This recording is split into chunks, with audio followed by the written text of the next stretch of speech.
We can try nothing in another life. You and I will try to climb out of this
What's up, everybody? We'll be starting shortly here. Just making myself some coffee for sanity's sake.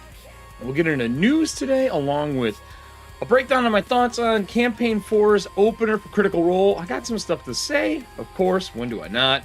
And then, of course, we're going to take a look at the Cartographer. I finished the class, and I figure after I've had it on Patreon for a little bit, I should at least walk through it with all of you. See you guys in about 5 minutes.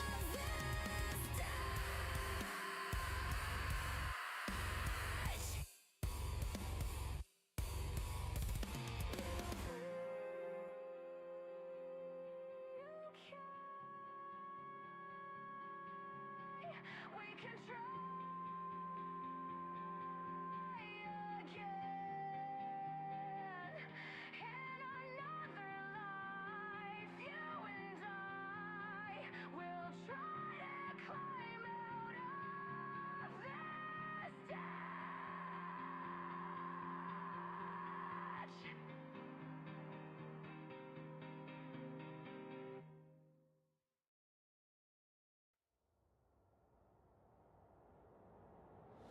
a boiling anger in my voice. When I speak of the day my army will rise, creeps, ghouls, liches and fiends, clawing out from the digital crypt we built. I don't have a problem with you, but if you can't handle dark humor, then get the fuck out of my chat. This is the part where you leave. This is the part where I scream. This is the part where you leave. This is the part where I scream. This is the part where you leave. This is the part where I scream. This is the part where you leave. This is the part where I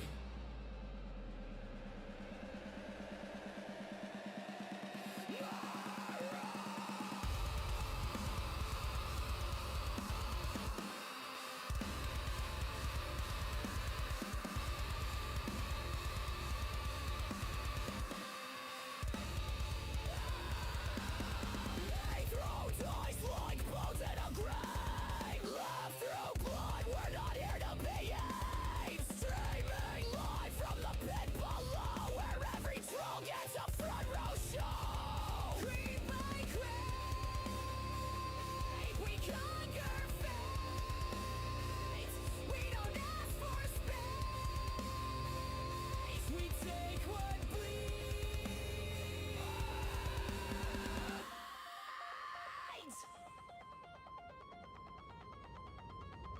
This is the part where you leave.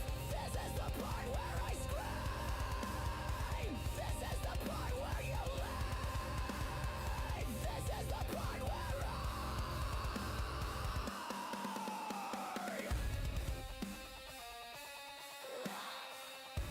join the horde or get consumed. Corpse talk's not a safe room.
the show. Welcome to the horror show. Fingernails on the keyboard. Leave your heart at the door. Welcome to the show. Welcome to the final show. Fingernails on the keyboard. Leave your heart at the door.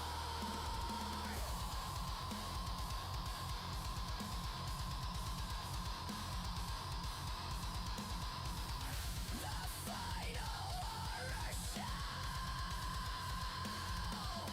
Stay fucking running, cranes.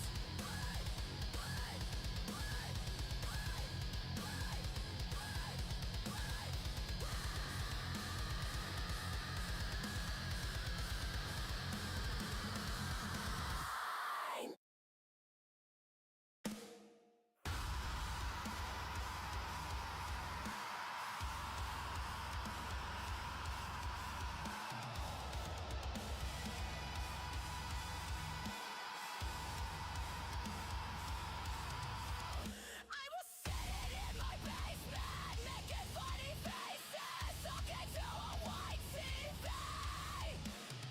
Static on the screen, and then I felt it, the static coming through me, and then I heard it. I heard the dead speaking to me. They said the dead will rise. The ghost cry. Welcome to motherfucking corpse talk.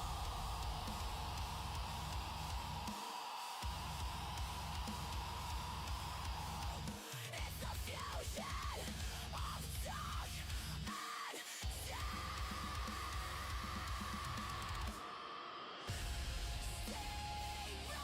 and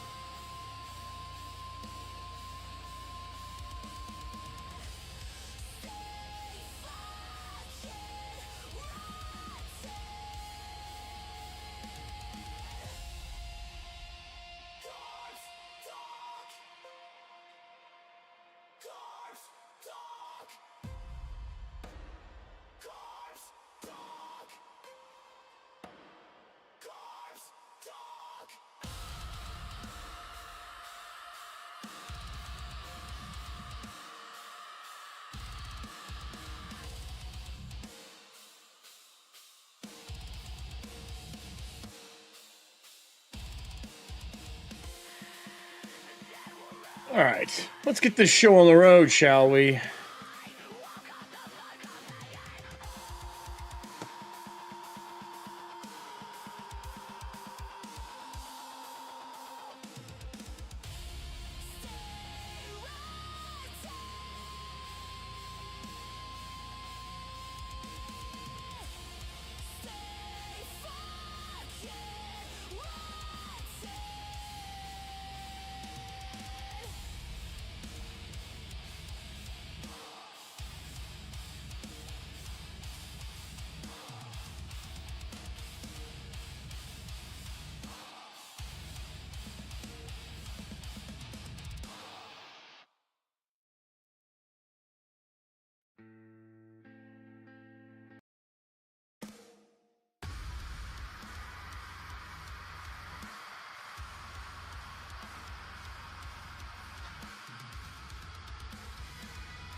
What's up, everybody?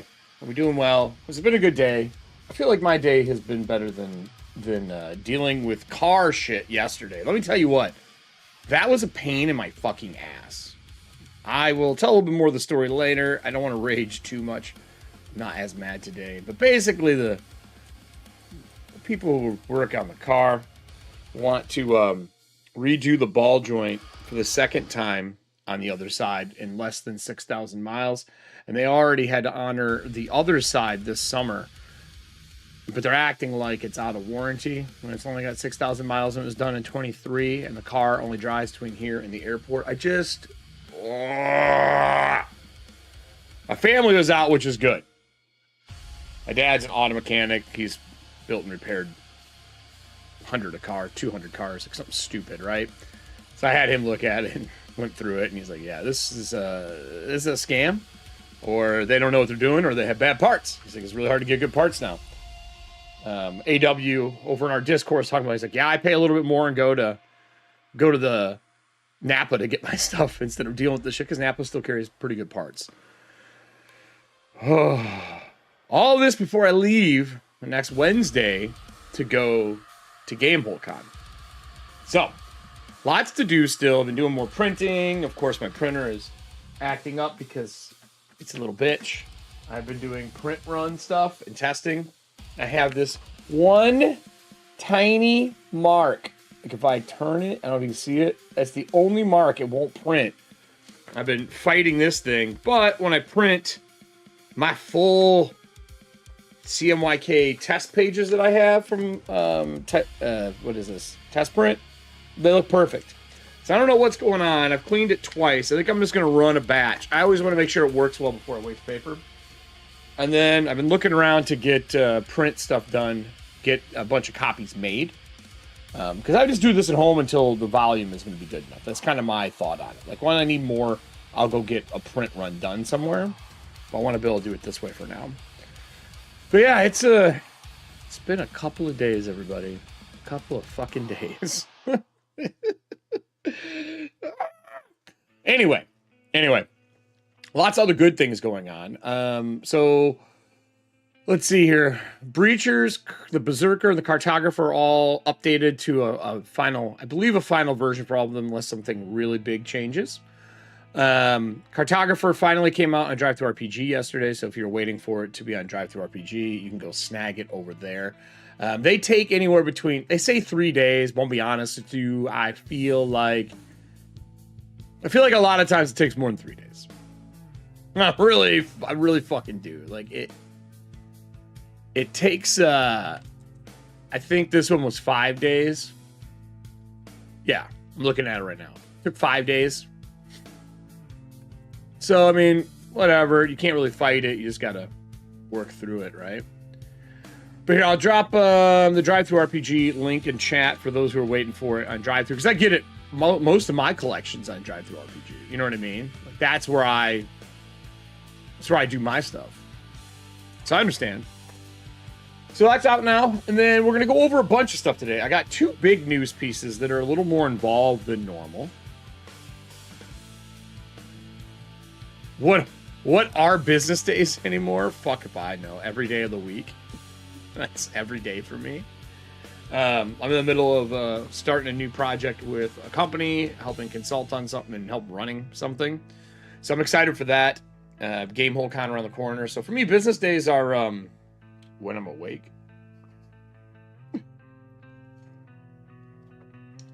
Which I'm fine with. I mean, I'd rather be working than not working. You know what I mean? Like, I prefer to be doing the things I love as my business than not be doing that and sitting around and doing nothing. Like, my parents were in town for 2 days, and I had a hell of a time, like, just sitting for those many hours. So I would be up here doing stuff. I'd be up here working. I'd be up here, printing, testing stuff, getting things ready for con. Like, before this con, because I want to run a bunch of my games, I will say, if anyone has a good link to miniatures that look similar enough to the art I have in the Breachers Volume 1, ping them to me in Discord. Because I want to get them printed, and I'm going to paint them in grayscale, like gray to deep black, like you're in the wall. And I'm only going to highlight them the colors that they have in their art. But then I need to go through and print all my other art. And so I need to, or not print, but paint. So I need to print him in grayscale. And I'm only going to do a highlight color from this lantern here. And this is going to lantern everything. Hey, Michael. So I've looked through Hero Forge. There's a few problems with this. So I aim to make ancestries that you don't see in normal games. So I have a Cyclops, a Golem with a belly furnace, like a bread oven furnace for his stomach. And then, what's the other one? The Lancer will be pretty easy. I just need a pole arm with like elven-looking armor. That one's pretty easy. The Berserker, it just needs to be a female barbarian. That'll be easy. But then I need a gargoyle that's dressed like a rogue. Hard to find. And then I need a gremlin priest with a spike mace. That one's pretty easy. So like half of them are gonna be difficult. Like Wuklo is a single-eyed cyclopean with a single-eyed chest piece on his breastplate and a great sword, or no, bastard sword, I think. So that's gonna be it's gonna be a bitch to find. I've been looking around, but I haven't had a lot of I haven't had a lot of luck yet. Like, at all. And so I've been doing that, trying to find it. I'm printing a couple of the recipe cards off, too. So here, I'll show you what I mean. Let's go over to the table. I'll show you why I'm saying I also want this. I have tried Hero Forge, though, because I do like their stuff. So these are the table tents that are going on the table. And these are, like, the individual... You know, so they would face out so the players across so you can see who you are. And then on the back side, it says who you are and gives your primary stats and gives you rolls on breacher points. I mean, it's fold over and they don't even glue together. You could glue them, but they just fold and sit on the table so you can lay them flat again later on. But like this guy's got a bread belly furnace. Like an oven. I can make this piece here that I did, right? I don't know if GPT could make 3D models. I've tried. I have a 2D to 3D modeler, but I don't have full bodies for these. I could go do 3D sculpts myself. I don't have time for that right now. If I was going to get a 3D model done for these, like for a line that I was going to make, I would just sculpt them myself. I worked in video games. And then I would have someone test print the 3D printer. I really need to get myself a 3D printer. That's really what I fucking need to do. You got Yule. He'll be easy. The gauntlet, I'll just green stuff on that I made. Because this is my buddy who's a bartender that I did the art based around. That's just a torch that I made. And I made the gauntlet and put onto him. Wuklo is... He looks like a dragon knight or a demon knight. The long scarf that comes off of him, and I didn't do it in color. It's black, but I probably do it in purple. And then his two-handed sword. I made this look like it was a meter that was charging. The gargoyle, the gremlin, he's easy. I don't think he's going to be hard. I mean, I just put a mohawk on somebody, you know what I mean? This one's hard to find. Finding like a gargoyle-looking creature. The knife I can always add, right? But he's an armor. Gargoyles are never an armor. And then there's a friend of mine who's a power lifter. And that's easy. That's just a woman in armor, long hair. I can paint her up in the bright pinks. She has a Titan sword, I think is what she has. So I just gonna put an oversized piece on him, on her. And then I don't have the art on him, but he's got a huge spear or lancer. So as long as I can get somebody in like elven armor, I can add the spearhead easily. I'm not too worried about it, you know.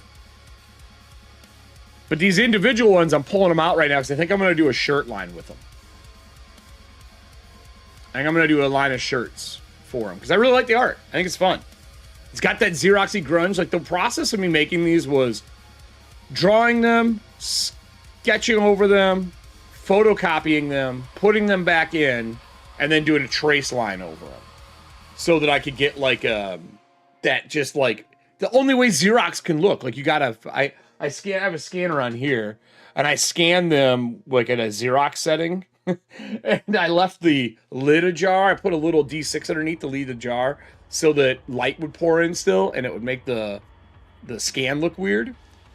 So like these are printed and scanned like once or twice. And then I mixed media it all together. They all kind of have the same background texture that I just drew up. But this is fun. I'm really happy with these. And I love that these are different colors. Like you can see on the second page, I was trying to figure out how I want to lay them out. And I made the colors match. I printed a full set of these. I already printed these. These turned out really good. So, anyway, if anyone knows a good... if they can think of miniatures that match this, or similar. So I want to paint them in grayscale and just highlight them in the color of choice so they stand out on the board. But that's that piece, right? It's cool. I mean, I'm happy with them. I think they turned out really well. Next thing is I changed up the Patreon the page. You can see that here. I went with the more retro style for it, for those who are part of it. Don't worry, everything stayed the same. I didn't change any back-end stuff. But they wanted me to do this new Learn More crap. And they wanted me to do their new version here. I didn't want to do it. I've heard a bunch of really bad things about how it crops your banners and how it crops everything. So I didn't do that. I left it alone, right? I just left it be for the beginning of this month. I'm going to let this ride a little longer before I do anything with it. But I made this like old school movie static TV. And even my new icon. Does it show it if I click it? No. My new icon's a little static TV me. Actually, hold on. I can show this to you. Hold on. Yeah, I can change. Let me swap to full screen. I got something in Canva no one can see right now, so I gotta like pick it before I do it. Okay, now I can show you.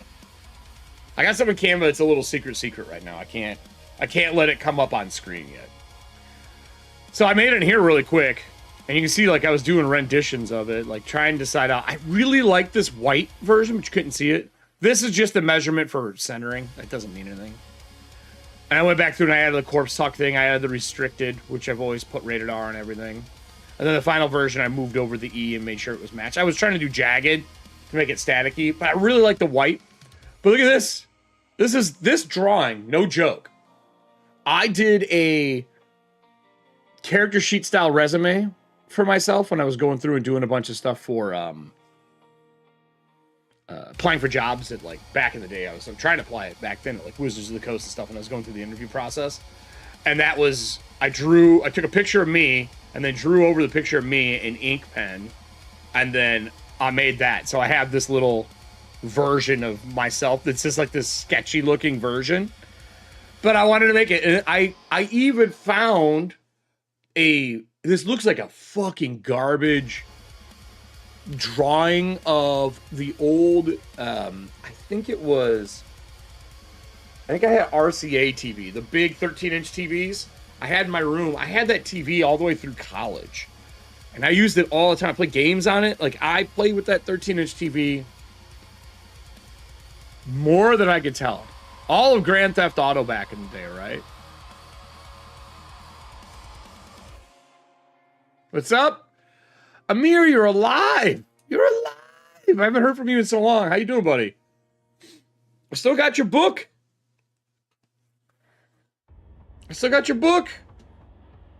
anyway, I did this because I thought it'd be fun. Right? But yeah, so a lot been going on. I'm a bit busy boy. Besides the last 2 days being a family, I've been hella busy. Hella busy. So, let's talk about what we're going to go over today. I'm going to pause this music. I'll put on some White Bat for now. What new White Bat stuff does he put out? This guy just cranking music out. What is Dark 80s Synth Midnight Run? I want to hear this. It's only a 3-minute one. No beat, it says. No beat.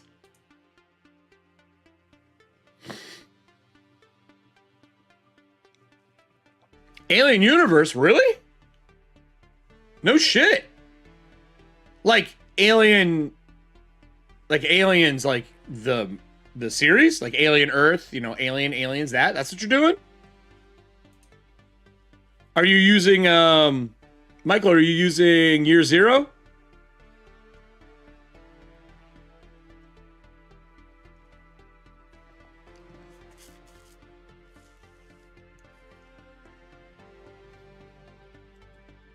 If you're using Year Zero, let me know. That's awesome. I love the Year Zero engine. I really like the new Alien series. No shit. Good for you. How far into production are you? Like design. How far in design are you? I should say. Production is the wrong word. Nothing wrong with that, man. Fan projects are great. Did you happen to see before, when I worked for Norse Foundry, before they took it off, we ran a really good Alien series, and I merged Aliens with Blade Runner right out of the gate. They were tracing down an odd model of replicant across the galaxy, and the audience played that fugitive and set traps for the player, or for the GMs, right? And then I combined Predator into it, and at the end, and let's be honest, the only group that would allow Jurassic Park to keep building their fucking parks would be Whale and Yutani. So I merged that into it as well. It was a wild fucking show. Well, I mean, that's top 4 for me, I think, of stuff I've done with some of this cast. It was really fun. Sort of building concept. Okay, nice. If you ever have questions, let me know. I mean, I build stuff all the time. Right now, I'm working on all my Magic and Monsters stuff. Always happy to help out when I'm on the show, if I'm on air. We'll go over some of that too. I need to make a new updated version though. This is the old version, I think. Ooh, I had a little hiccup. Saw that. So right now I'm working through all the courts for Magic and Monsters. Here, I'll show. I wasn't going to show this off, but I will, because I don't know if I'm going to have a show tomorrow. I'm out at Bud's this week, but I have so much to do. So I've been working on the different courts for Magic and Monsters. I finished the overlays this week. I finished the name. I got to do the character nameplates, but the rest of the nameplates are done. And I've been working on writing up the courts. I know Amir played this, but Magic and Monsters is switching to Daggerheart. Oh, that's cool. That's really cool, Michael. How Discord of data of RPG-like story arcs. Nice. So, doing all the courts, I've had to redo the old versions. I had a renown system like 5, 10, 25, 50 or something like that. I don't remember now. I'd have to go look at the old version. But I have to rebuild 2 court versions and then 3... I had to build 3 spell versions. So that's what I've been doing, because I'm really trying to get this ready for the show. So it's like ready to rock and roll. You know what I mean? Like no fucking around. And it's been difficult to make. I should say difficult. Time consuming to make abilities and to make sure I'm not duplicating something that's in the Daggerheart book already. So, for example, the Court of the Shield is obviously about protecting people, right? Like, that's what they do. And then I have the Buckler, which is their first rank. And they have the Initiate Court of the Shield. They get, first gift is a shield, is a life wrapped in iron. Active, you always get a +1 armor to anything you wear. Hey, Star Drew. Hold on, I gotta pause what I'm saying here. Star Drew, why in the fuck did they make you pay for that? What happened, my guy? I resent, so he didn't get the first 3 patches I sent him. And he ordered a second set of patches. So I batched 6 of them again and sent them to him. Paid almost like $20 in shipping to make sure it was just a direct ship to him. And they made him pay to pick it up. That wasn't even, I didn't even stamp it. It was paid to go to Canada. What happened? Do you understand what happened, Star? Because I don't. I sent him like all the, I won't put it on screen, but I sent him all the info and shit. Of like, here's the tracking data, here's everything. So he knew like that it was paid for. I feel bad, man. What the fuck happened?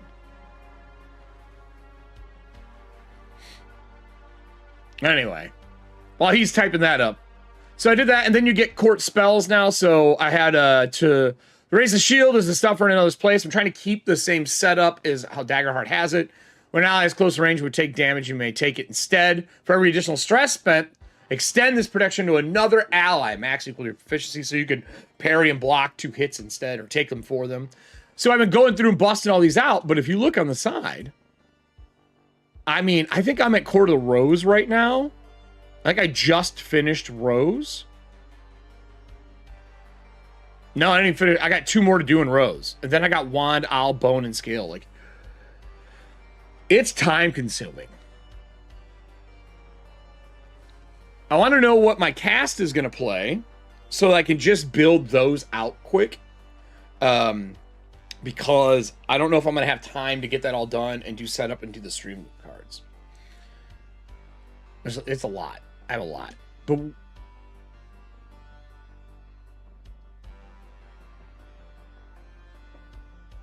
what?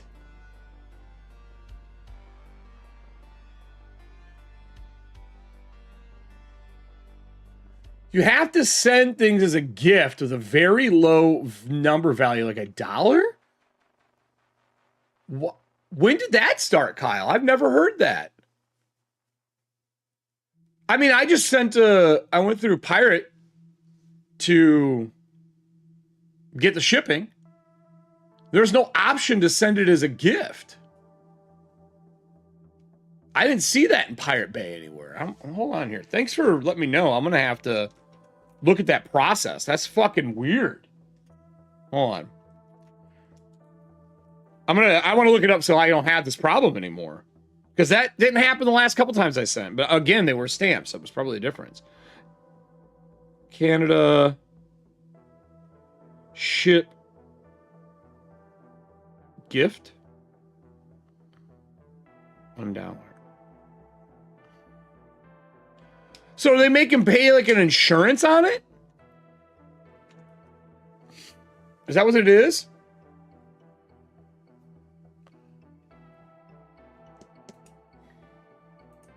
Can't impose as a fee or something? That's so stupid. I'm sorry, man. I had no idea.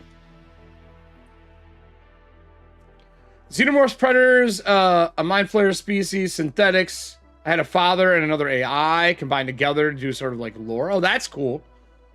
Yes, I forgot you sold armor. Bye, Nessie. Dude, Trickster had a character that was Humphrey, and they sold armor. Remember, if your armor is not comfy, it's not Humphrey. I 100% forgot about that. Hold on. How do I... Stream Elements, you can now add quotes. And I'm trying to remember how I do this. I'm adding that. I forgot about it.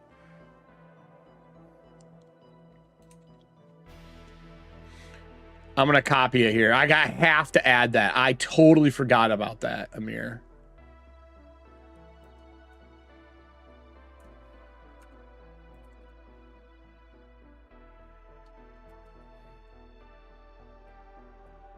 So fucking... How did you remember that? That was like during COVID or pre-COVID, right? Okay, let me see if I can get this to work.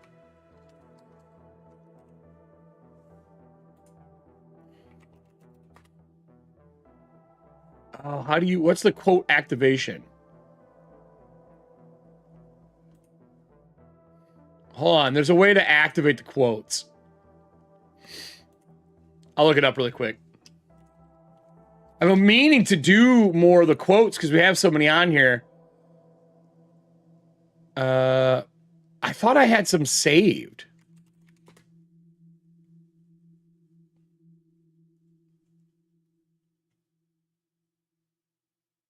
I think I actually enjoyed that game. Thanks.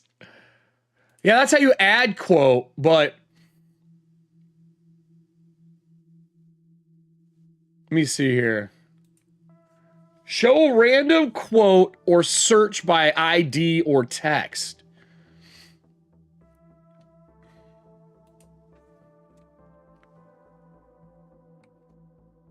He was a functional alcoholic. I forgot about that too. Damn. Exclamation point. Quote. Let me try it again. I saved one. And it's active. And it says no quote found. Huh. That is the queue. It says, or search by ID or text. We'll have to fuck around with it a little bit later. I'm gonna try one other thing here.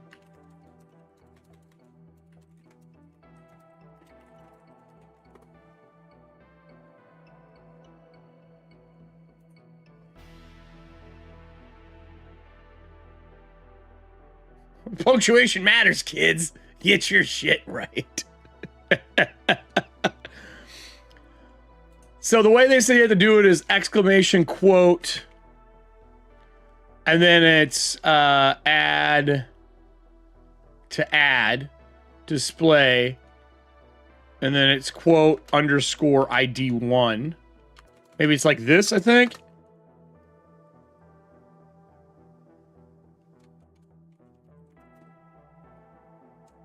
It's quote 1. I can see the number. That's why I'm putting quote 1. Huh. I don't know. I don't know. I don't get it.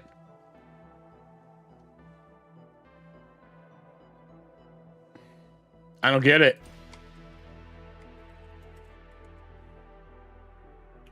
Underscore 1. It says you can do exclamation point quote and it'll just play one. But it hasn't been doing it. I'll have to fuck around with it a little bit. And there's ways to submit quotes too. And it is quote underscore ID. I did that right. It's quote underscore ID. Let's try ID 1. See if that does it. No? Oh well, I give up. I give up. I give up. Anyway. Speaking of game design, I see you said you did Wendy. I'm enjoying the series now. I'll be honest, I lost faith around episode 3 or 4 for Wendy. And then it picked back up for me. I really started liking it again the last couple of episodes. I don't know, where did Nessie say she was going? I missed that. I saw everyone say bye to Nessie. I didn't see she was leaving. Where'd she go? I don't know where she went. But anyway, as you can see, I'm trying to get all these done. It's going to take a while, but it's working. We're working on it.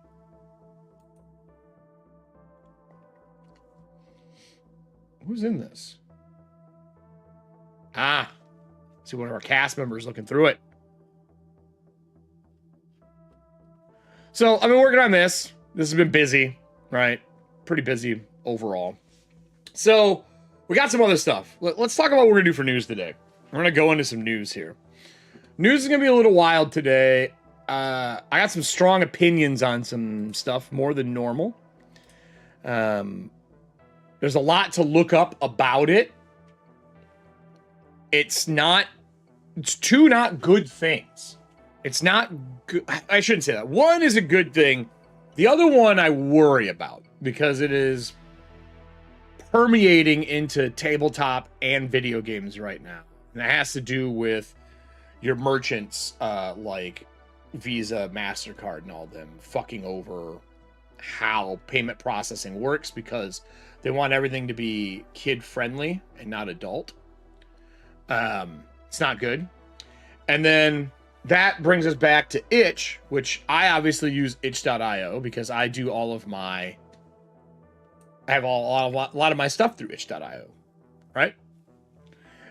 And I hate to see things happen. They're going to fuck things over. So we're going to get into that. I'm not happy, but I'm not going to yell right away.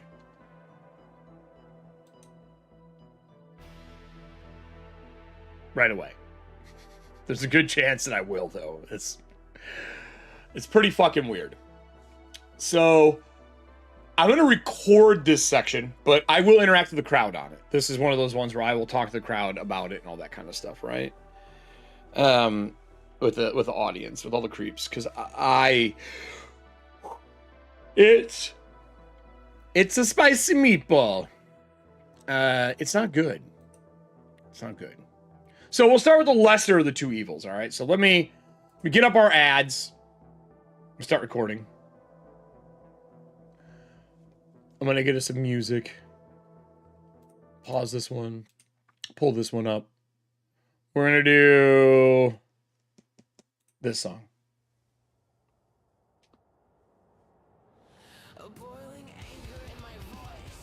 I'm going to let it play through this twice. That's for later.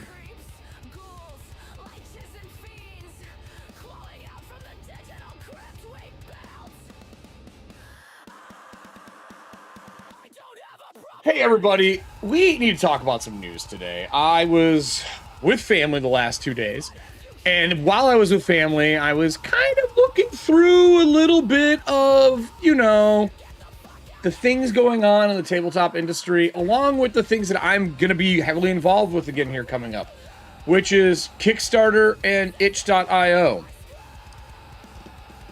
There's some crap going on. I have happy things to talk about. I have some good things, like I watched the new Critical Role Campaign 4.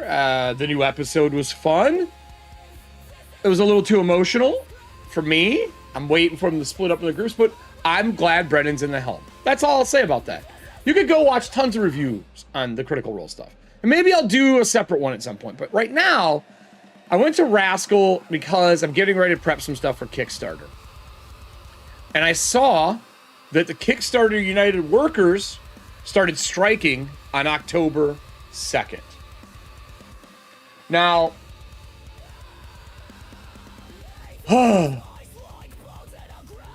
you always strike for a reason. You don't strike for no reason. You know what I'm saying? You always strike for a reason. And right now, they are striking because they are not being paid right and they want 4 days a week and better days, right? So let's, instead of me just yammering, let's go over and look at the Rascal News version, and then we'll dive deeper than just the article, okay? They have been updating this article as well, which is important.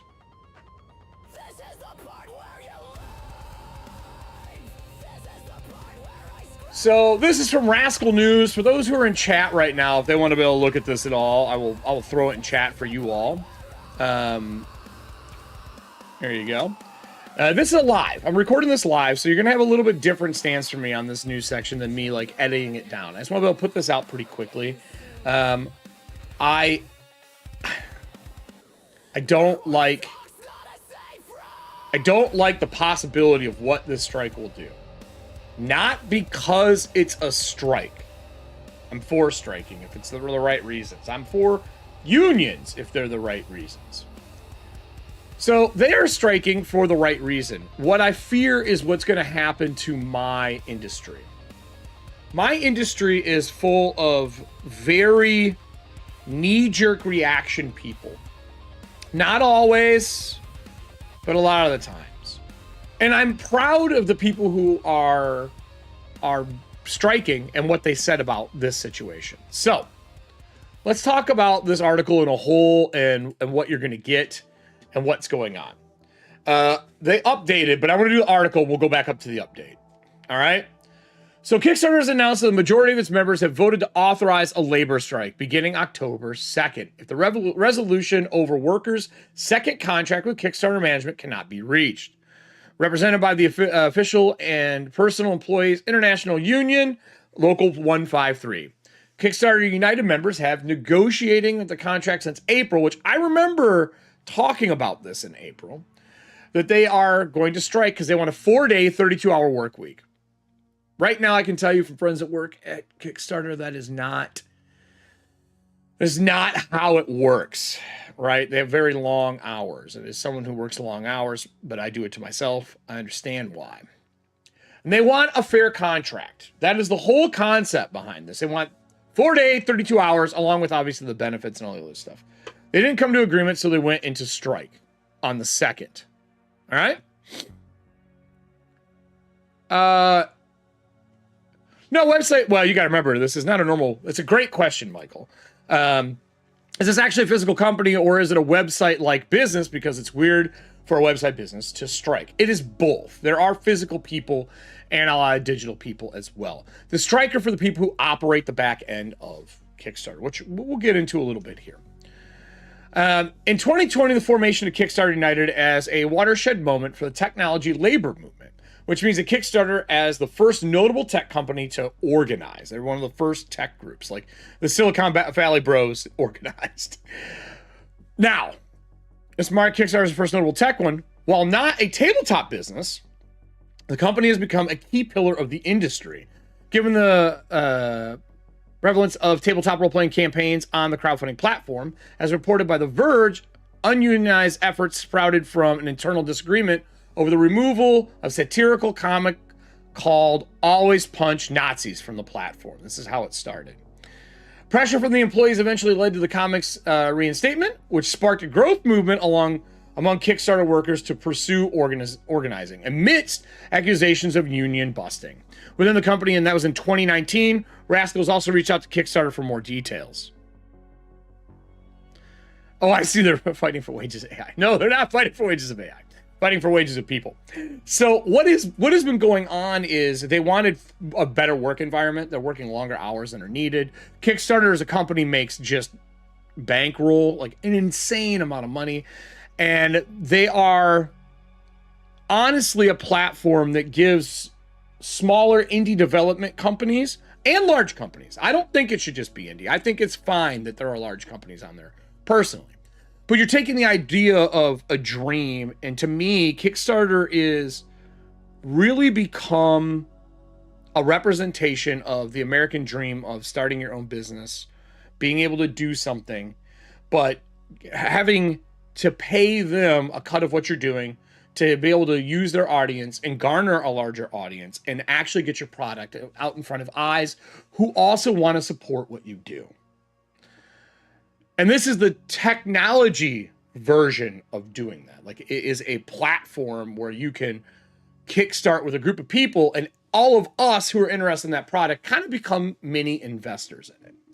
There's a lot of flaws in Kickstarter, but there's more bonuses than not. Like, we wouldn't have Shadowdark without Kickstarter.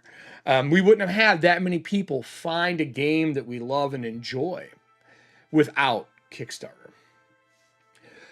And that's the same thing for, like, on the larger side, Magpie Games, which wasn't a big company, but they got a big IP, which was Avatar: The Last Airbender. And they took that and put it out and crushed in Kickstarter. We wouldn't have had Battletech come back and MechWarrior into the way that it is now, at an affordable way to pick up a game that I grew up with playing without Kickstarter. FASA owned that originally, and now Catalyst Game Labs is carrying the torch for Battletech, but they wouldn't have been able to do the print run that they needed to do safely. The risk would have been too high because the profit margins in tabletop are really small. Wouldn't be able to do it without going to Kickstarter, and now they've been doing really well with Battletech. So I feel for the people who work at Kickstarter because they help make my industry possible. Like, possible. Really, at an indie level, possible. Like, I haven't went to Kickstarter yet with the 3 Breachers pieces I have out, but that is coming in the future. I'm going to do a Kickstarter so I can do some cool collector's edition stuff and get some dice made and just get it out in front of more people. It's a great way to get eyes on the prize. I tell people when I'm helping them do Kickstarter, a failed Kickstarter isn't a failure. Yes, you may not have funded, but you learn what people like out of what you're making. It gives you a captive audience, and it gives you the ability to generate an audience of people who are interested in what you're doing. Because even if it didn't fund, say you wanted $10,000, you make $9,999. That is a really good representation of what you should be doing, right? So back to Kickstarter, these people who are helping make the platform function for us, that are helping run all this stuff, deserve to have the right hours. My fear is going to be people who knee-jerk react within the indie community in tabletop and in video games, to be honest, where they do their knee-jerk reaction and they boycott. They boycott a platform. Because this is what happens anytime a platform goes on strike. Any fucking time. Now, I'm fine with the strike. I'm fine with what they're doing. I support what they're doing. But I'm not going to stop what I'm doing or with companies I'm working for on Kickstarter. Now, with that said, this group who is striking right now for Kickstarter even said, do not boycott Kickstarter. Pretty cool, right? So if we scroll back up, we'll pull up the community pledge. I'll move this over here. And then we will go up to the top. There has been an update since for the Kickstarter Union. So as of 4/24/210, Kickstarter has responded to Rascal's email for clarification on the ongoing negotiations with the following statement. Kickstarter is built on community, both the people who work here and the creators and backers of our platform, committing to keeping our community inside and out strong and supported. We've already reached an agreement with the union on most items in the contract. We hope to resolve the last few together to avoid a strike. In the meantime, Kickstarter remained open, fully operational, focused on supporting the creators and backers who rely on us every day. Now that's what they did. And I think that's really smart that they at least made a statement back, right? The official statement from them, if we go over, this is the official area, right? For the OPEIU. And then this is their letter sent. They're not asking for money. They're asking for letters sent in. And they even talk about that they don't want you to boycott. Don't boycott. It's not what they want you to do. They want you to continue doing it. I think even in here, if we look it up,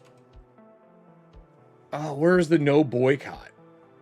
I'll have to find the article on it. There's another article that talks about do not boycott this. If you were to boycott it and close down Kickstarter, you're affecting all the other people who have things on Kickstarter. And boycotting is not a way to support this movement. Signing this petition is a way to help move that. They're already in conversations with it. So my message to everybody else who is looking at this, and I mean this, do not go and fucking boycott because you think that's immediately the answer. This isn't Target. This isn't Microsoft boning us with $360 fucking streaming service for the games. This isn't Microsoft locking certain levels of stream play behind a paywall and you only get so many hours of play. This isn't adding ads to my fucking video games, right? This is about fair rights for work for Kickstarter people who work for Kickstarter. It's a union going and getting what they want. That's what the whole concept is. They're getting their four day a week, 32-hour work week. That's what they want. They want minimum salary for workers. That's what they want. It's not crazy. But this isn't boycott material. Boycotting will mean that Kickstarter has less money to help with this fucking negotiation. All right? This is just negotiations. Do not boycott. Please don't be that person, for fuck's sake. Now, if it comes back and they don't want to help them, that's a conversation we have in the future. I'm just telling you to keep your fucking head on straight and stop overreacting to every goddamn thing that happens. Just fucking take a breath. Please. I'm not yelling at my audience. I trust you people. But anyone who watches this later, fuck, just breathe. Breathe for a minute. Okay? It'll be all right. It'll be all right.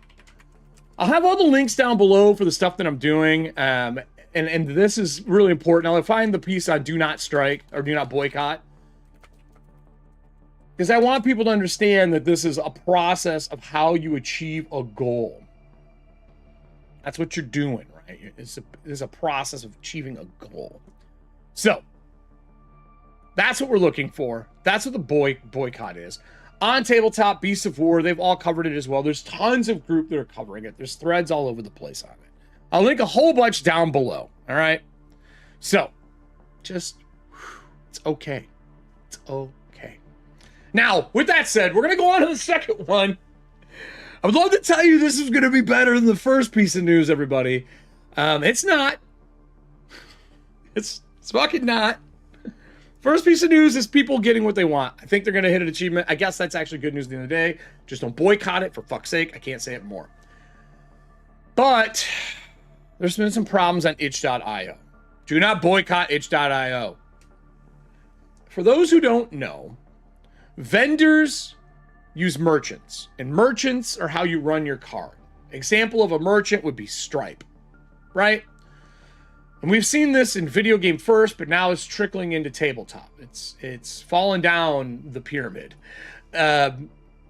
When merchants decide that they will not let you charge for content of product because they consider it to be too adult, too violent, not for children, not good for, let's be real, not good for their advertisers, because ads make the world go round.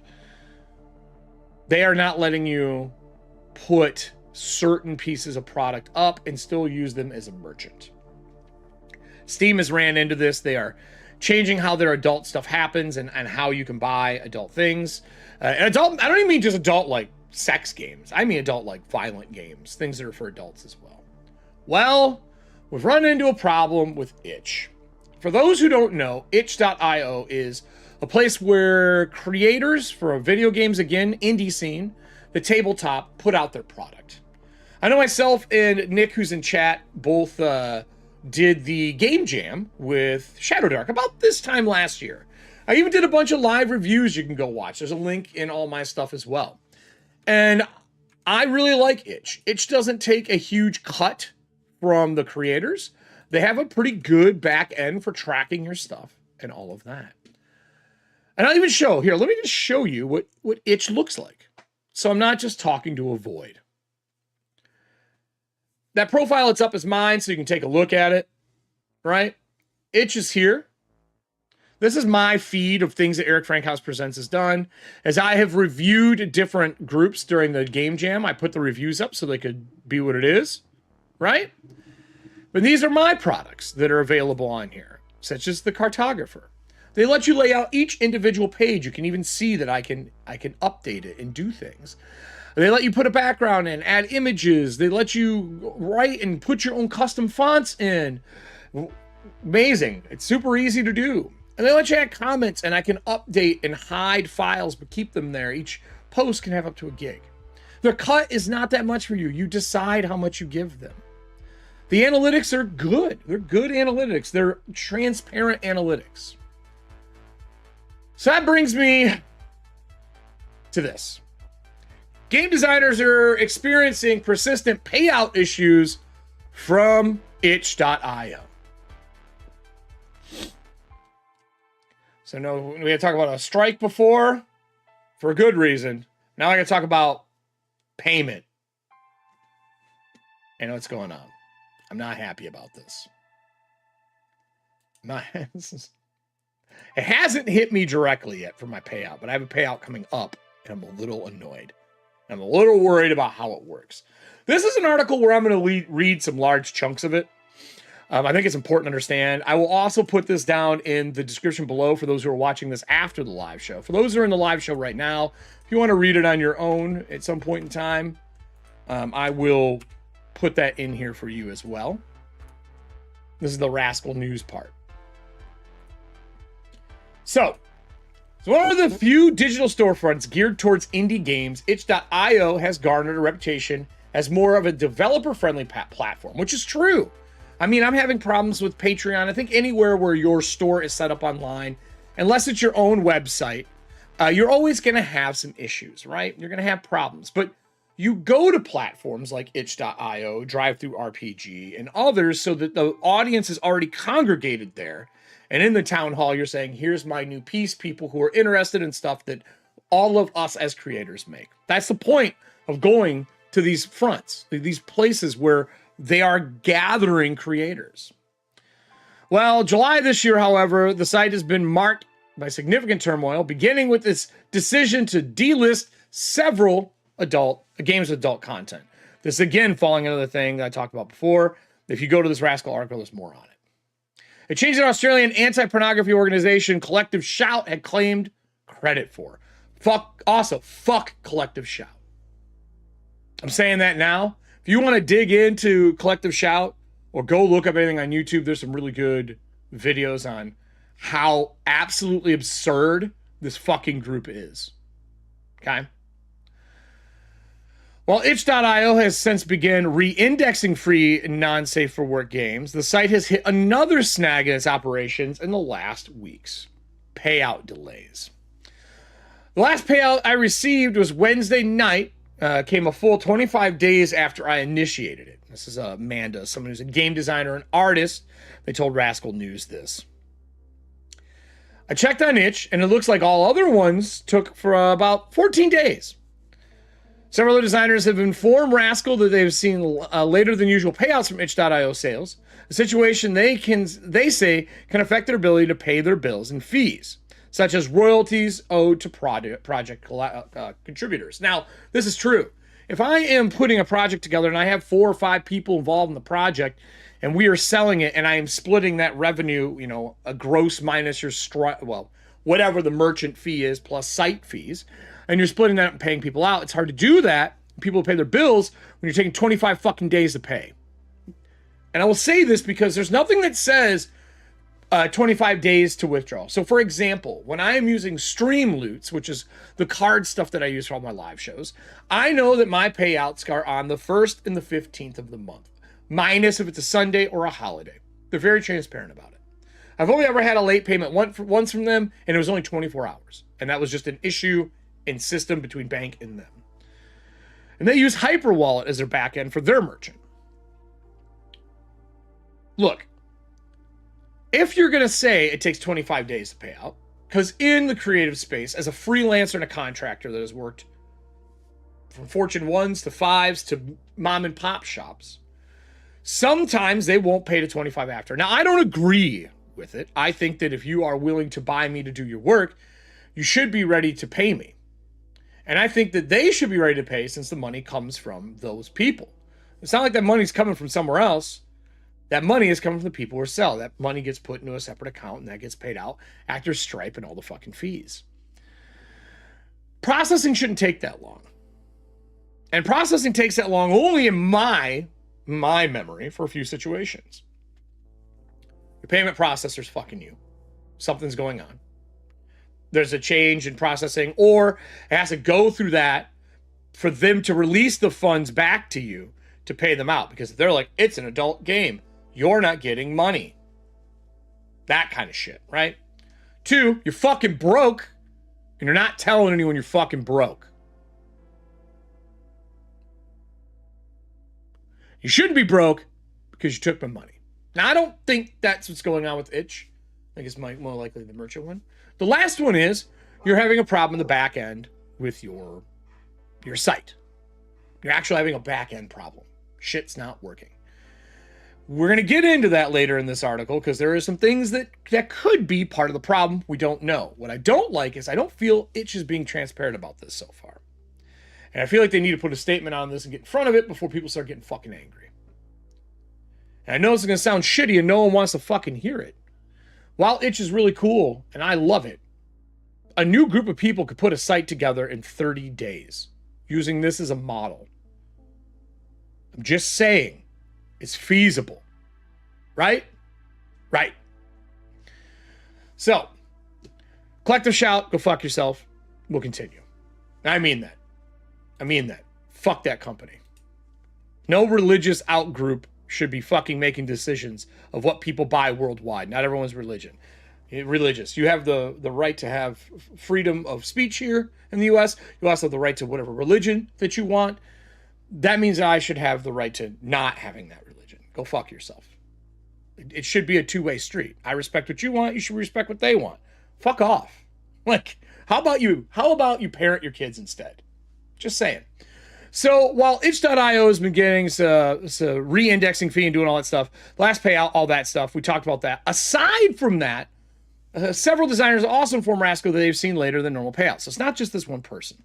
One game designer and illustrator, Perplexing Ruins, acknowledged that itch.io ease of use has been a boon to their work, but the payout delays have left them feeling frustrated. It does seem like recently the delay of itch collected payouts has gotten longer. I've seen some people comment 30 days. As of writing, my longest held payment was 17 days. And the next one was 14 days. When this is your income for living expenses, it becomes stressful, they explain. I think people are quicker to click payout because if you have to wait for a bigger one, that's adding to wait time. Now, this is true. If I'm just going to batch out $30 ones all the time, and on the back end, they're paying a merchant fee, and when they batch it, it's probably cheaper than when they do individual payouts. Because when you do individual payouts, you're paying a lot more. My example for that, for when you work in like the real world, not digital solutions world, is that companies used to do weekly checks. And then that became more expensive as bi-weekly checks came out, because you're only processing that once. And then when I worked in sales, you may only get paid once a month, right? And it was on this date. But what didn't slide was the date of payment. It was a static, automatic one. Like with YouTube, for example, when you get paid out from YouTube in the back end, or for Streamloots, you have to hit a baseline of whatever it is, $50, $100, $200, whatever it is. And then they batch it and you get paid out in X, Y days. And I bet you Itch is going to go to that. If the back end is, they're tired of paying you directly and paying that fee. Right? Right. So, payment 17 days. The next one was 14. And then when it's your income, it becomes stressful. That's true. Currently, Itch supports 2 payout models, collected by itch.io and direct to you. The former model requires game designers to manually request for payouts via PayPal or Payoneer. Payoneer. I've never used that. But it demands much less administrative work from them. For instance, they only need to complete 1 tax interview on itch.io. From the platform automatically collecting payments from the payment providers. On the other hand, designers opting for the direct-to-you model have to manually connect with every payment provider they're working with to ensure that their transactions on itch.io are eligible. This means providing tax information to each individual processor, configuring their provider account to accept payments from specific regions, and then liable for chargebacks. That said, this limits the payout period from itch.io, since they will be receiving their fees directly. So the difference would be going through somebody to get it done, or you handling that shit yourself. I'm gonna be honest, as a solopreneur, unless you have a CP, someone who's really good at handling all your taxes and shit, I don't recommend doing it yourself. Just take the hit and cost until you can afford an internal person to do it for you and your company, okay? Just do it that way. That's a long time for processing. I will say to these people as well, I recommend this classic phrase, and I know you fucking heard it, whoever is, these people unfortunately suffering these 17 or 30-day payout shit. Don't put all your eggs in one basket. Just don't. I have payment come in from numerous places and spread it out as much as I can so that I can win these 17-day cycles. I can cycle them through things. I sell my stuff in 3 spots. I have a storefront as well. On top of that, there's all the amazing people who support on Patreon, or support through like a mirror today with, throwing money at the screen because they like what I'm doing. That stuff is all separate. So that as one fails, the other is bound to succeed. You know what I'm saying? Bound to succeed. Like, here. I spent $2 to send this message, as Amir said. That's the kind of stuff that, like, I have to split up what I do because of things like this. As you go through this article, they talk about more and more 25 days, 30 days, and they just have a lot of reference points of people who have been going through this. The biggest problem is making a solution is more dispiriting, according to Sorrell, as the platform is a lack of communication. For instance, Sorrell says that he usually had to search through forums to better understand the changes within the platform, such as a new feature, any changes in itch.io policies. That should be an email, or it should be in your news area on your back page. When you're in itch.io here, when you go up here, you can see all your different things, your dashboards. There should just be messages from them directly to you for changes. There should be nothing other than like a fucking patch log. You know what I'm saying? Like, we're all used to that. The fact that I'm not doing that is bullshit, and it's not fucking hard. You're either lazy or you're hiding stuff, and both are unacceptable. Right? It's just bullshit. You need to be transparent with the people who are making your company money. Without them, you don't have money. So Itch, put your shit together, put it in a fucking letter, and send it to everybody. It's not rocket science. It's really not. It's been around since people have been selling shit. Figure your shit out. And fuck you, Collective Shout. I'm saying that in every one of them.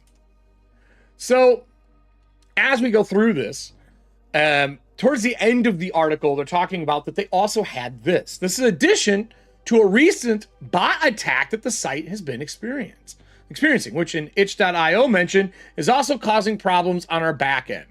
Bot attacks aren't new to itch.io and the general web at a large, but itch.io's notoriously understaffed team has reduced the platform's capacity to respond to queries about security vulnerabilities in a timely manner. The situation also hasn't been helped by itch.io's tax validation processes, which is a pain in the ass to do. It is really hard. It's fucking annoying, dude. Some designers shared on Discord that their accounts were stuck in tax validation state, which is annoying, which has also prevented them from receiving their payouts. In a new update, an itch.io founder, I think it's Leaf Kokorian? We're going to go with that. Says that the new changes have been implemented to ensure the better communication as well as the back-end tweaks that would better synchronize user tax status with itch.io's third-party tax verification platform. Rascals reached out to itch.io for more details. Now, I can tell you that the back-end works, but when you're trying to link things, they still haven't changed Twitter to X. I can't link it. They've put in Blue Sky, but I can't link Blue Sky. It doesn't work. And I've cleared cookies and done all that shit. I'm not a fucking idiot. I know how to work on the internet. It's my job. It's really getting annoying.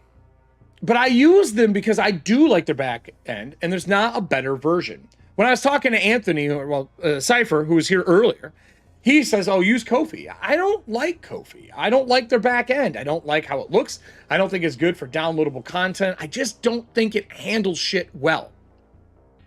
I don't. But this is fucking annoying. This takes it to the point to where, like, I'm going to start funneling everything to my own site soon. I'll still put things on DriveThruRPG. I'll still put things up where people buy because, look, I'm not going to tell you how to buy your stuff. If you like buying on Patreon because that's where you have all your stuff harnessed and you can go through your stuff and that's how you do your thing, awesome.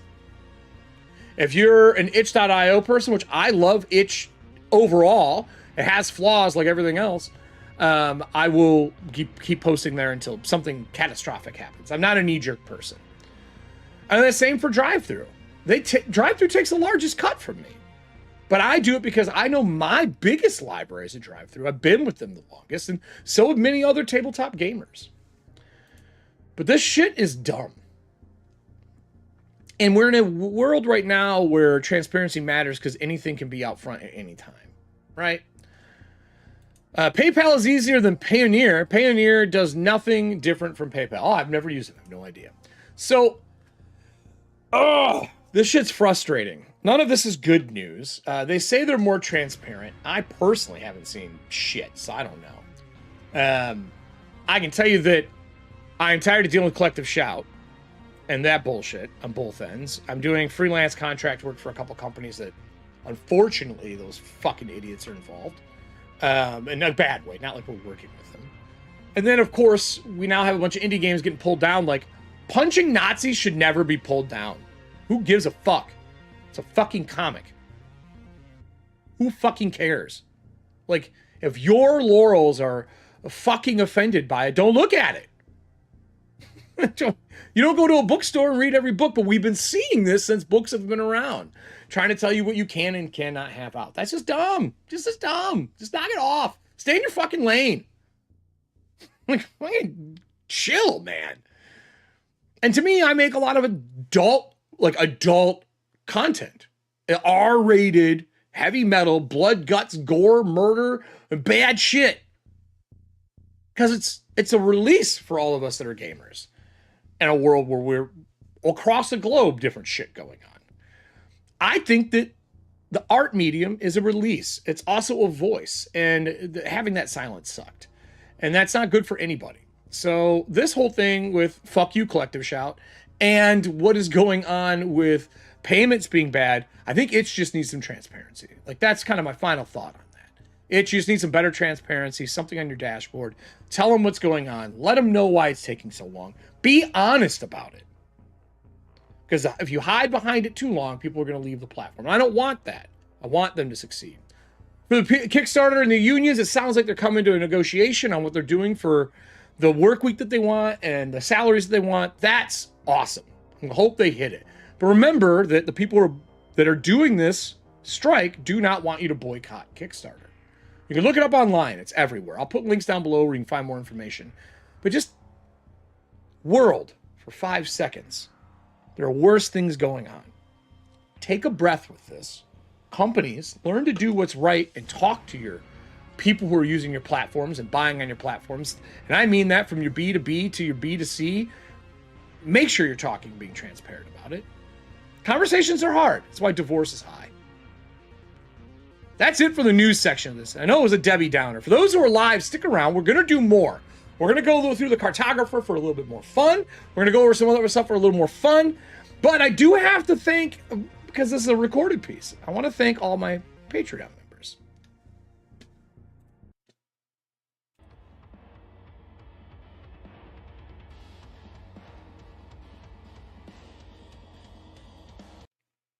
So without my Patreon members, this shit can never happen. All these amazing people who sign up, follow, comment on what's going on, download, share the information of what I make. You're the reason I keep doing this. I get to do it because of you. Same to all the people who are on YouTube. I see you $2 messages. That shit matters. That stuff adds up over time and lets me keep the lights on and make all the shows that you guys enjoy along with me.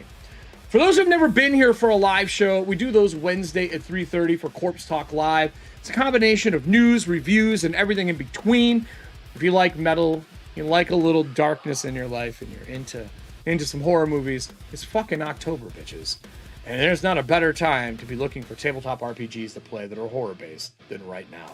I myself have been playing 1,000-Year-Old Vampire as a way to kind of mitigate all the other shit going on. Like bad car repair people. I'm looking at you. You know who you are. But to all these people on this side, thank you so much. I will be putting more on a Patreon this month. I will also be at Gamehole Con this month for anyone who's going to be there. Come by, say hi, share a shot, have a drink. And I'll be running some Breachers off-grid if you're interested in doing that. Jump into my Discord, hit me up, and I'll get you times and places. Everything is pre-generated, pre-made, so you can play Breachers live with me. That's it for the news section. Stay fucking rotten, everybody. All right, so let me stop that recording. So for everybody else, now I got people in here, right? That is some bullshit that is going on right now. Like actual fucking bullshit. If you don't know who Collective Shout is, I fucking hate that group. I fucking hate Collective Shout. Hate them. Hate them. There's a lot of good smear campaigns. I shouldn't say smear. Counterculture campaigns about Collective Shout. But these two pieces from Rascal News are really good. I hope these guys get what they want. I really do. I think it's needed. Maybe sometimes you gotta stick it to them to get what you want. But the Patreon stuff for me, my problem has been more on their change of like, I'm going to explain something to everybody who's on Patreon. So for me, I have this and I have my shop here, right? If I go to my shop, you can see ones that are hidden. Now, people who already bought these still have access to them, right? But I had to redo them. I couldn't edit them or update them. You can see I can't edit them. And for this one, I can edit because I made it afterwards, since the update. And when you update, you have to pick who has access to it, right? And then I have to pick the line where it starts and all that kind of stuff. But it then takes this, and cross-posts it as a post. I don't want the things that are in my storefront to go to home and get posted. And that's exactly what it fucking does. Look. Nobody wants that because I don't want to inundate my people who are supporting me with the same thing over and over because I made a change to the fucking storefront. You fucking kidding me? Patreon? You fucking drunk when you design this shit? This is the dumbest back-end change I have ever fucking seen. I make a new object to put up in the shop and it makes it a post because they want it to be where you can buy the post. See how it says for sale? They want you to be able to buy it. I'm fine with that, but let me pick if a post is going to be for sale. Because the way I write a post, like updating a post like this, right? There's a class scene, here's what's in it. versus me putting post up that's just a general post. Like, let me go down to the, like, here's a Cartographer post, right? Cartographer class came out. This is what's in it. The way I write the dialogue for this, the text for this, isn't the same. I don't want this to be a post in my shop. This is for my patrons that are supporting me along the way so they can see the changes, what I'm working on, what I'm doing. I don't want this crap to be buyable. And then when I write a buy, because I gave it to my patrons first, right? I don't want to have to then go into the shop to make the fucking shop piece and then this post again. And you can't delete the post. So if you delete the post, it deletes the store piece. And they even have add product or collection, but when you add a product, it makes a post. I can't even tell you how fucking frustrated I fought with this for like 6 hours trying to find a way around it. It's dumb. Fucking dumb. Hate it. A lot. So anyway, let's talk about the Cartographer class. I want to have a little more fun today. I'm done yelling. Promise I'm done yelling for a little bit. No permanent promises. So let me go over to Sterling. I'm going to pull up the Patreon.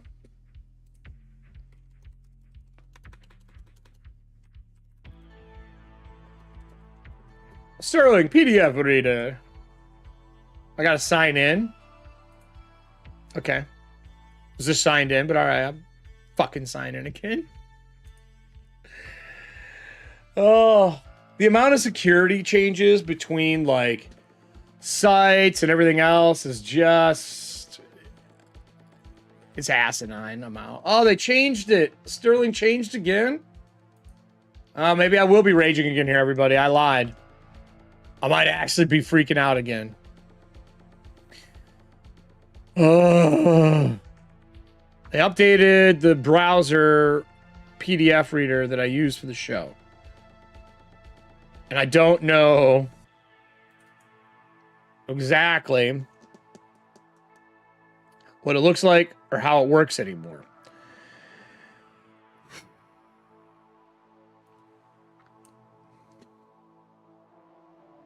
Sure. I just want to read. I just want to read. I just want to read. There we go. Okay, this is different. So let's go over. I want to go over Cartographer. I'm eventually going to shoot a video for the Berserker, the Cartographer, and Volume 1 and put them in a collection on YouTube for people who want to play. They can just read over it. You know what I mean? They can see what it's about. But I want to show everybody else. It's out. Patrons have access to it. They can see it. I feel like I should showcase the final version for you all. I'm probably going to show you the... I think I'm going to show this one. Do I want to show that one? Let me go to files here. I'm going to upload another one. I have a couple versions of the Breachers. I was going to show you the Bleed version. So you, hey, oh, fuck it. I'll just show you the Bleed. No, because if people ask, where do I get that version? The answer is you can't. Let me go back and just show you the regular one. So I made this Cartographer. I haven't talked about this a lot. I made the Cartographer because I am a big fan of doing maps and making maps. And I've always kind of wanted a Cartographer class that I could play, right? And it's not common that I see a class based around mapping. I guess I have to show this version. I don't know why. It's fine. No, it fucking matter. I'm fucking annoyed though. Hold on here. I'm trying to show you this. I'll show you what's going on here. We'll just go over to the work page so you can see it. I'm having a hard time. It keeps wanting to show the optimized, the non-optimized version for the Cartographer that has my print bleed. I don't want to show the print bleed. Print bleed is for me when I am doing the print bleed stuff. And I want to view this one, right? So let me kind of move it. See if that does it. I don't know if sliding is new. They changed how this fucking works. There we go. I don't hate the new tools. Kind of clean. But I'm missing all the fun pieces that I had, right? Like there was a view feature when you're reading it where you could click it and it did page width, and I loved that for doing the live show. Because it would just do the full, it would snap the page width, and I don't see a new version of that. That's sad. That's sad. It's very sad. Do they have well, that's bleh. No one wants that. I see a draw. Where's my highlight? Yeah, there's some missing shit here, everybody. Missing some shit here. I don't know what happened. So you can draw on it, right? I don't know what happened to the other piece. Huh. Huh. Is there more tools? English. Yes. Download. Maybe all tools? Maybe it's over here now. See if there's just a highlight. Is it under annotations now? I bet you that's what it is. Yep. Yep. It's under annotations now. You can toggle the visibility. But I can't annotate this without page editor mode. Well, I'm not sure what I'm gonna do about this. We'll have to deal with this later. I'm not gonna deal with it right now. So let's go over the Cartographer. I'm pretty happy with this. I built the Cartographer because every cursed scroll for Shadowdark has a hex crawl in the front, an overland hex crawl. And I know that when I used to play these old hex crawl versions, that I would map it while we were playing. I don't know if anybody else who's played a lot of old school D&D or honestly, I did it for Hero too, but they used to draw the maps of the dungeon. They used to be enforced that you had to draw your own. You know what I mean?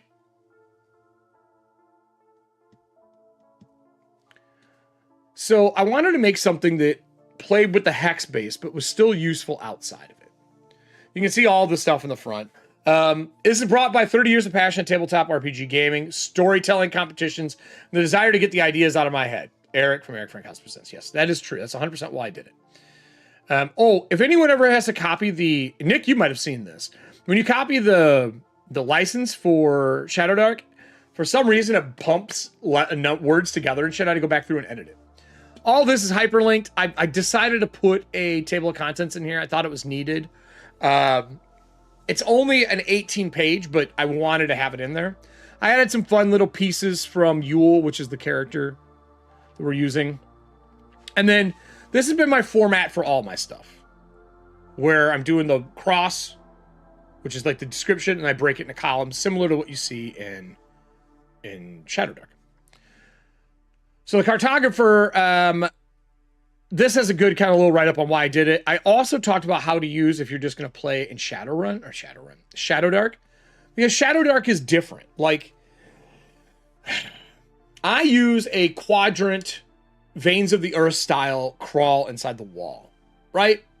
This, though, I wanted it to be able to be used in any hex crawl. And I talked about breacher points become luck points, replace abilities inside the wall for dungeon, cities, or world maps. Through the guild. It works great for hex maps and what smart style of play. I built out the Cartographer. I did two new... Was it two or one? One new item. The ink blade for him. And then I gave them extra languages that are rare languages because I feel like if you're a cartographer, you gotta know how to read some shit. They have a tactical map gauntlet that they carry, which you'll see on the art. You gain advantage on int soldier rolls. If you're playing a different game, that would be like hex-based rolls. You would get, if it's int-based, you would get advantage. You can do a shortcut. Basically, before you leave the guild, you mark the map, and you know there's a shortcut between 2 hexes, cutting down travel time, right? So once inside the wall, skip 2 days on travel. For overland, it could be, a tunnel or a road that's a shortcut, a hidden path that shaves time off. Arcane marker, once per day, mark a visible target with a magical glyph. For 1d4 plus 1 days, a glowing symbol tracks their hex on your map as long as they remain within 10 hexes of you. So you can kind of see where they are, what hex they're in as you're tracking people. Only 1 marker can be active at a time. And then I wanted them to be able to use scrolls because I love the idea of the maps, the scrolls, and them kind of knowing the environments they're going through. But they're 12 plus spell tier instead of 10 plus spell tier. It is harder for them. And they can do either priest or arcane. It doesn't matter.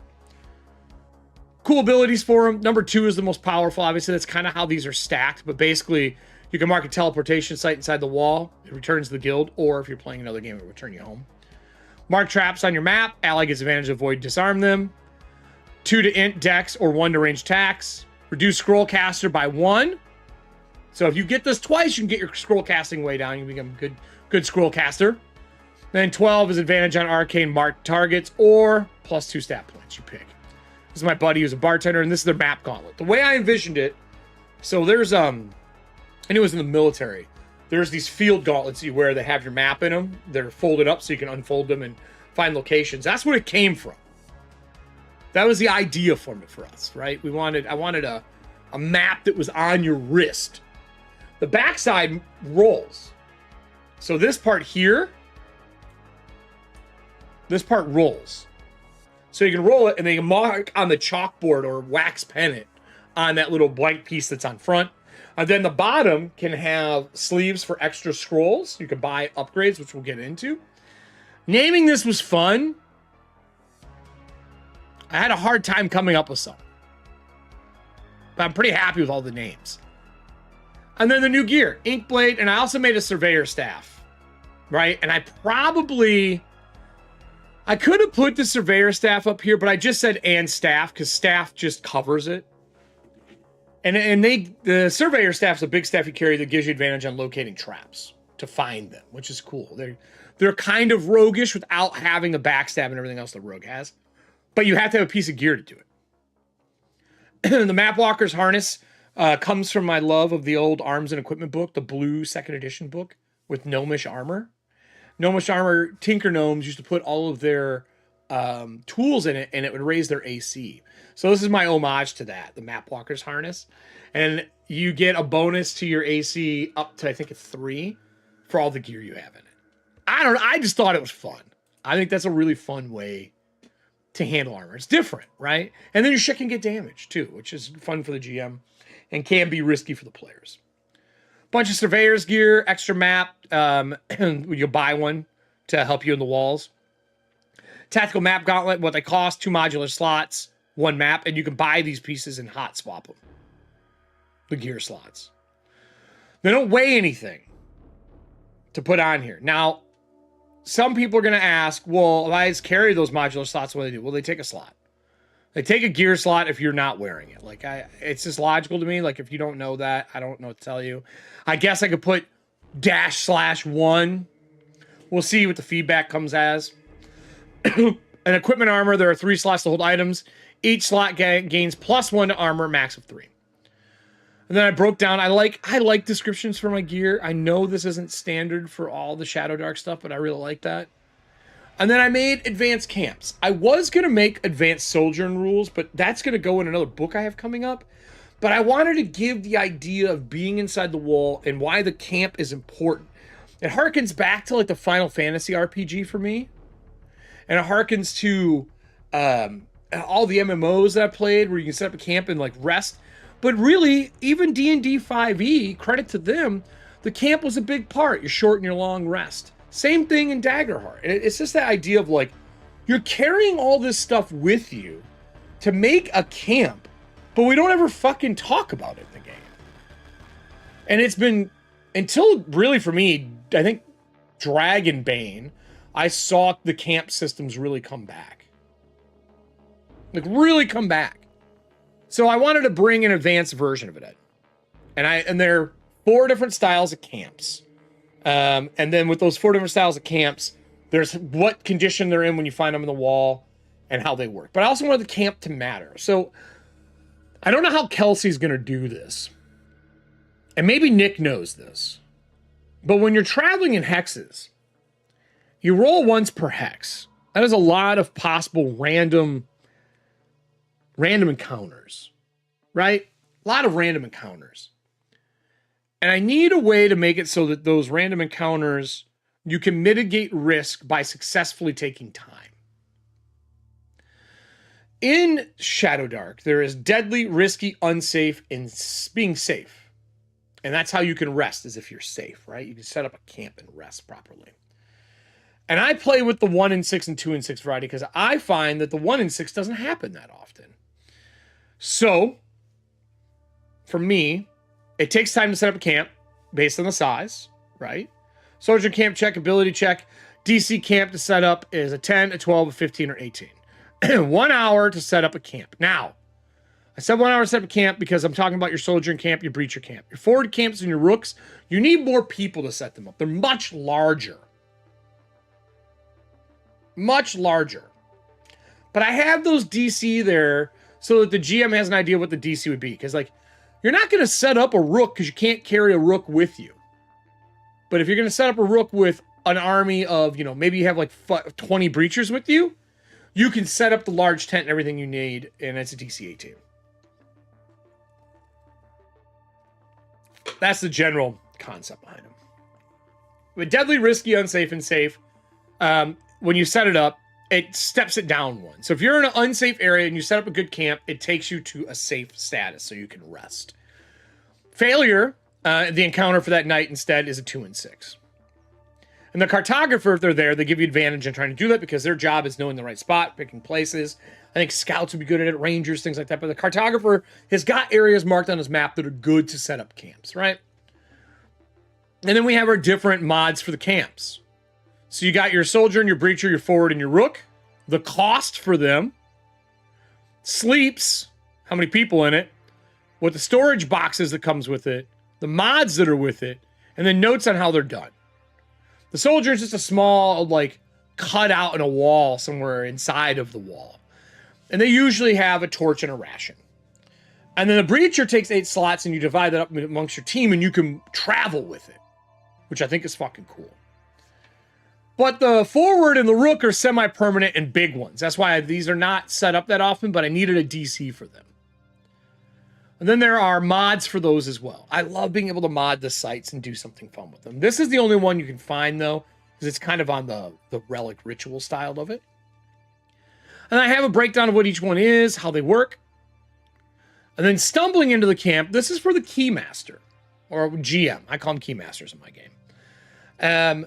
But this breaks down setting up the camp, how you do it, and like if you're stumbling through a camp, what you can find. And the last thing I added is I went through and I added this map and added some sample like torches and pieces and stuff like that. This one's way up here because the map actually goes all the way up. I don't know why it's kept there. That's an artifact. I'm gonna have to update this one again. That already pisses me off. But anyway, these are all marked sites of things you can do. They're your camps, your forwards, and your rook, and you just put them randomly on the map for yourself. That's it. That's it.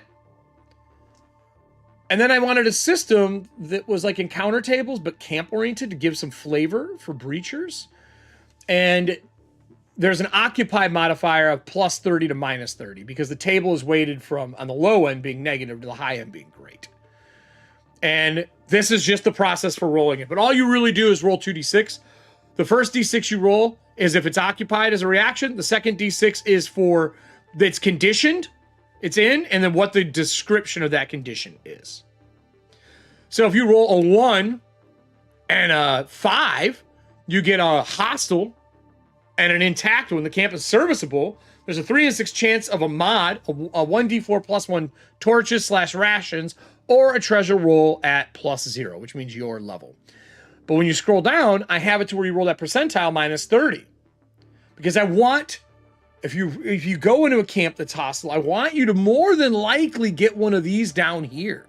I want you to get this 25 below. Because even the 30 isn't great, but they're a Waller group, so they may be hostile, but you can try to talk them out of that if you want. And these tables successfully get better in succession and a little less crazy. And when you get into the salvageable and fortified, it's way less on the dangerous side and more on the things that can help you. I even put my little arachnid merchant in here from that miniature. I added an ad to the back because I wanted ads in my stuff. I loved magazines and getting ads for other things that were available. And then these are hyperlinked. These three are hyperlinked. So you can click them and go look at stuff and go do stuff in your PDF reader of choice. So that's kind of what I made for this. And then on the back page, I made locations. Story starters or rewards with some locations for it. So I mean that's the cartographer. His job is to get you through hexes, support you in really good ways, and make really good decisions for the party because he has knowledge on what's going on. I love him. I think he turned out great. If I play, I think that's going to be the class I play, or the Psy Knight. Those are the two I really like a lot. But anyway, yeah, so that's the news. That's the cartographer thing. I wanted to at least kind of get that out. Thanks for Michael for showing up. Brand new person. Awesome to see you. I'm glad Computer Payout has holiday breaks. Sure. But yeah, that's it. Is anyone going to have anything cool going on with them? I leave next Wednesday for Gamehole Con. Is there anything else anyone's doing? Does anyone else have like a big big game they're playing? Any new horror stuff that they're going to be running or introducing into their game? I'm going to be printing my cards off today, I think. I'm going to try printing some of my recipe cards off to bring with me for the con. Is anybody else doing anything cool over the next week? I'm deciding if I'm going to be live tomorrow. I thought about doing a show, but I have to prep for Magic and Monsters. I have a lot of prep to do. Actually, you know what? That's what I'll do for you guys. Since you guys are all here, let me show my new pieces. Hold on here. I have been working on the look for Marks of Men pretty heavily.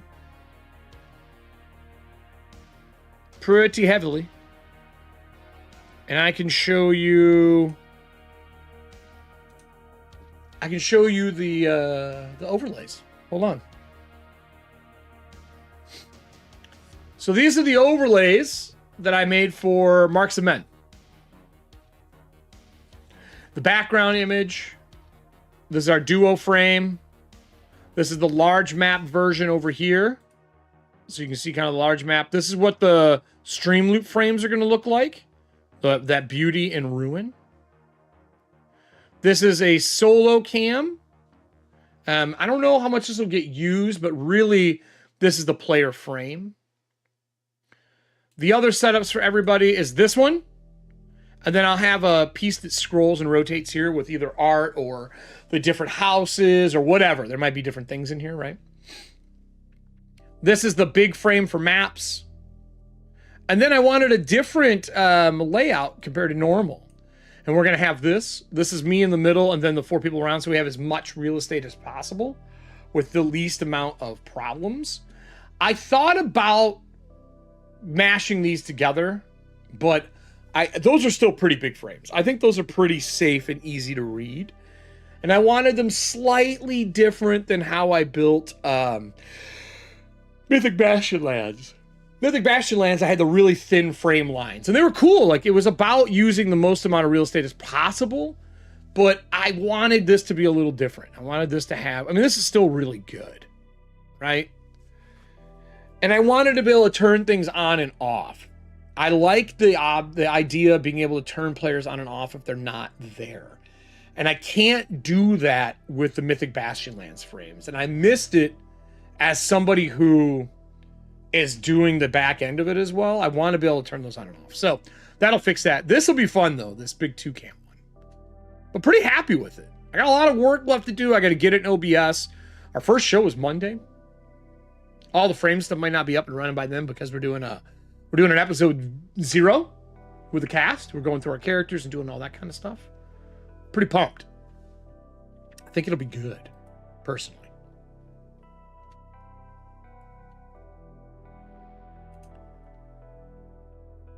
Wow, all of the chat just popped up. I thought we were all silent and nobody was talking anymore. I thought everyone disappeared on me. I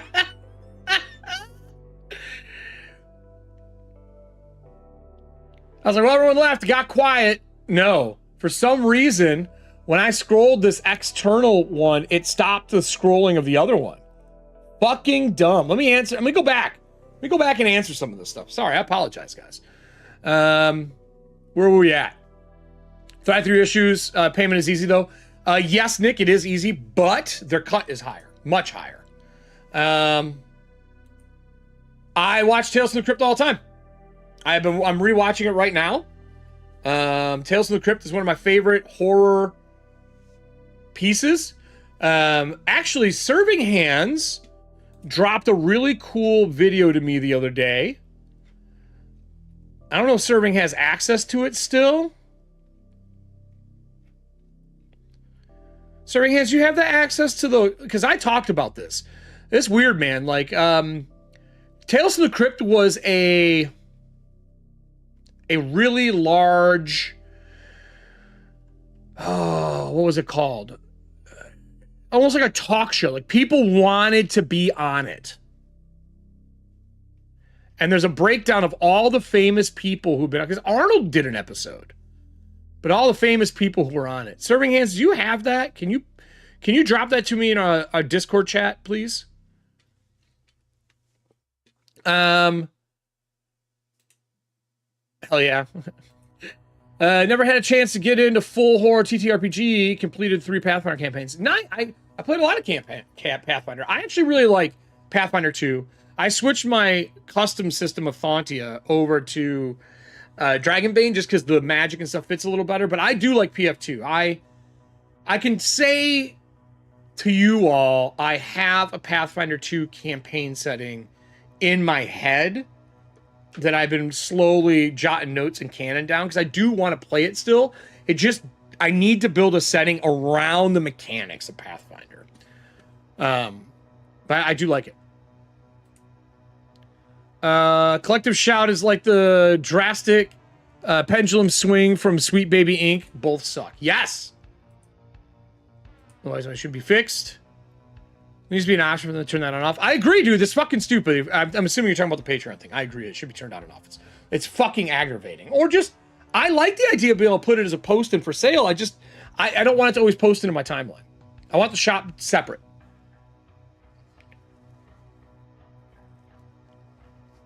%. I like cards. I have a whole bunch of cards because I use Streamloots on my chat or my shows, and I do tons of Streamloot cards.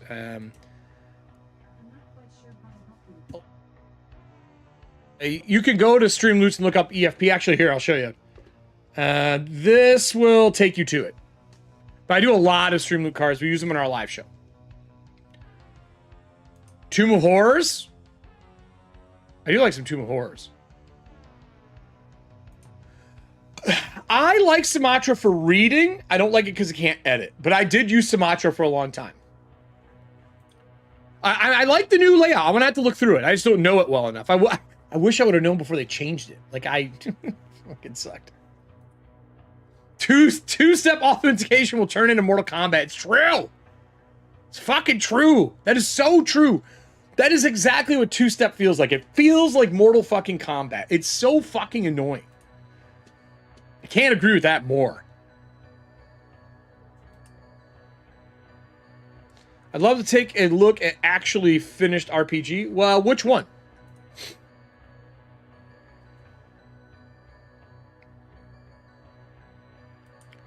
Yeah, so they, you talk about needing a cartographer down the road for aliens. They have those mapping softwares in the Space Marine book. Well, not Space Marine.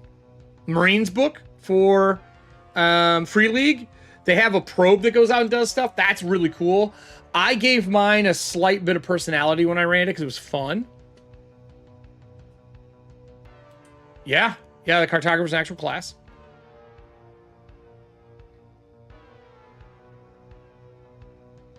Subscriber is cool class 2. I don't know what subscriber class is. I should, oh my God, for April Fools. I should make a subscriber class.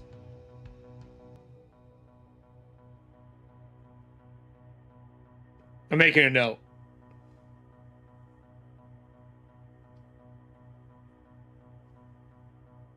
I know that's not what you meant, but that's where my brain went.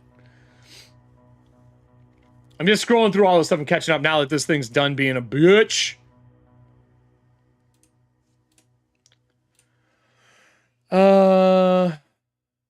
Yeah, dude. Oh, absolutely. You're more than welcome for running Warpaint. Warpaint will come eventually, man. Warpaint will come eventually. I want the new version of Cypher's system to come out. Once that's out, I think you'll see me put out Warpaint. I'm secretly working on it in the back already. As I get ideas, I do it. Oh, that's cool. You're going to be there at Gamehole Con? That's awesome, Serving Hands. Gamehole Con is Madison. It starts Thursday.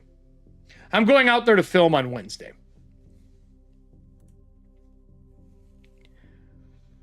The crow feathers? Yeah. So that crow feather is a pattern for fabric that I took and then made it into a 3D asset with just some embellishments in Photoshop. How much are the tickets for Gamehole Con? I don't know. I don't know offhand. Less than 100. They're less than 100.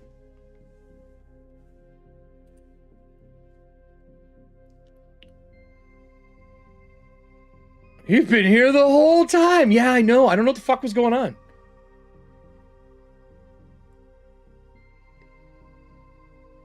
Internet messing with me? Okay. I'm catching up. I'm almost caught up. Yeah, you spelled it wrong. Subscriber class only tiers, never levels. Right.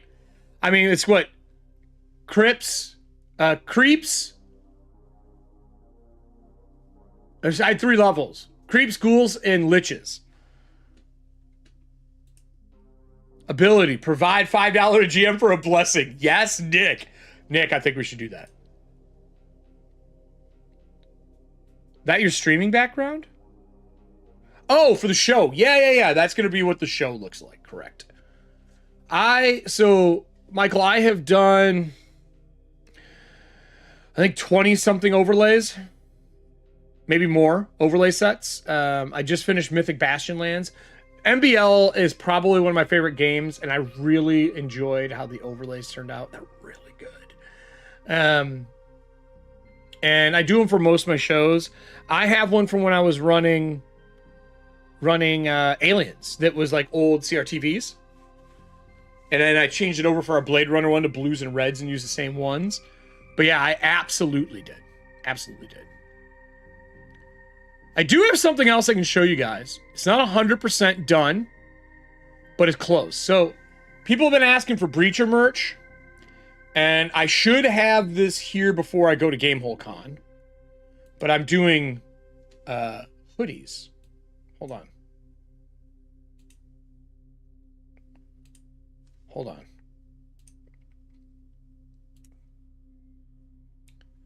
Where's it at? There. So these are the hoodies that I'm doing. And the back of them, anyone who has bought a physical copy has seen the breach on, because that's how I sign the envelopes. But this is the front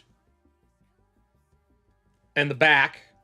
But because we have so many female viewers, and I was asked, I did crop versions as well. And this is the back of the crop version. So we got to test one of those coming in for some people who wanted it to see how they turned out. But I'll have mine at Gamehole Con, and I have the one crop top for somebody at Gamehole Con as well. So these will be in the store as long as I like the prints. I try to get test prints of everything before I put them out. The only thing I didn't do that with was the Pizza Pizza because it was a time matter. But the Pizza Pizza turned out fucking great. And I have a Pizza Pizza beer koozie coming with me. But really clean. Really, really simple. I wanted just the bold door that's on the front for our game. I wanted the blue cracks for the wall on the background. I really like the collar on this hoodie, like that it's up a little higher because I live in a cold state. I was going to put something on the shoulder, but I decided not to on this run. But I might do a run with the character art, and I'll put the door here, and I'll put the character art on the front, and I'll put the saying from that character on the back.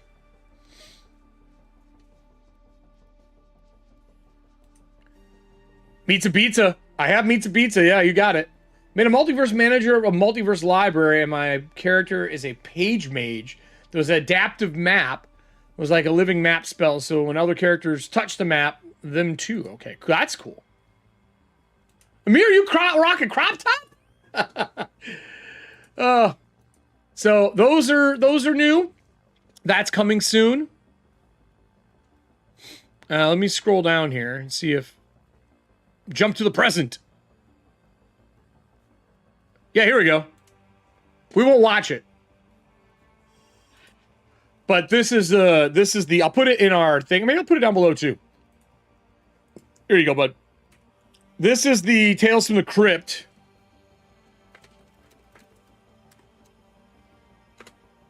This is the breakdown from every actor wanted to do Tales from the Crypt. Oh, I know what I was going to show you guys. Someone asked, so here, hold on, I can do this.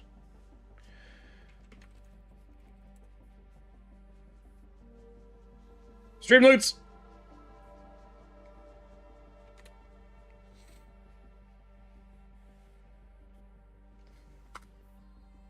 Whew. Come on, internet, slow down. Oh, come on. You're going to make me sign in? You dicks. Let me hide the Chrome for a second. I will sign back in. They crop football jerseys. It's true, they do. They do that. I got a lot of, like, re-sign in everything today. Like, there was some security thing that happened.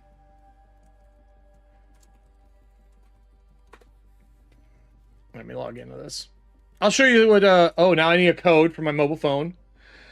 Mortal Kombat! That's how I feel right now. I'll never forget that, Serving Hands. Two-step authentication is Mortal Kombat. It really is. From my mobile phone. Okay. 7555940. There we go. All right, let me show you.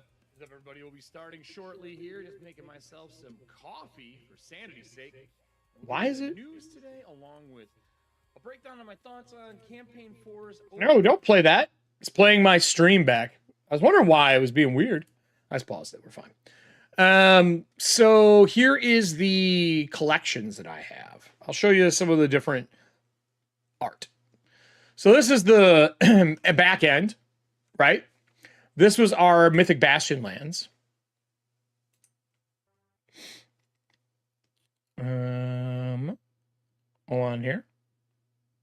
Getting more music.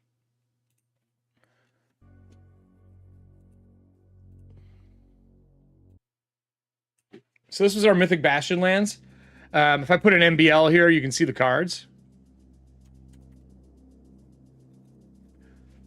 So I made these all animated for this show. So they would come in, and they had a little gify kind of fucking pizzazz to them.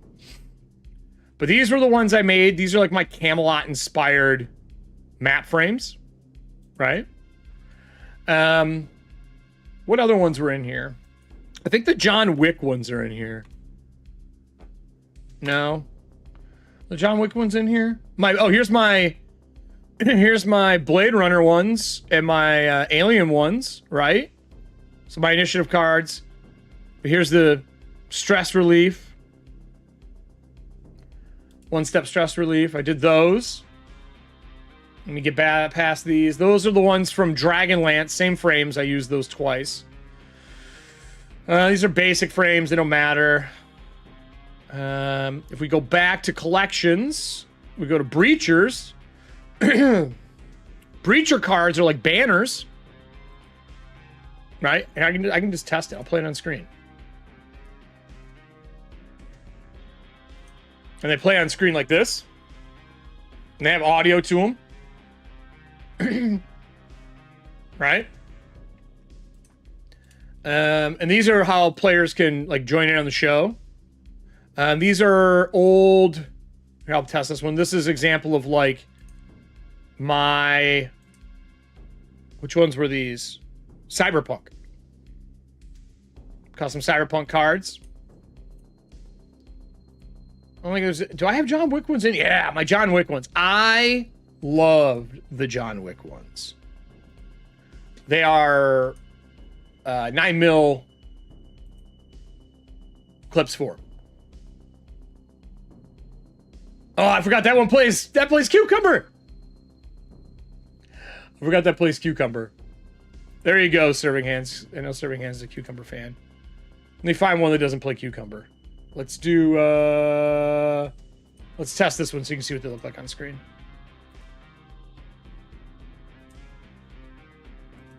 But this is a great way for people to interact with the show, and then we use these during the show for stuff.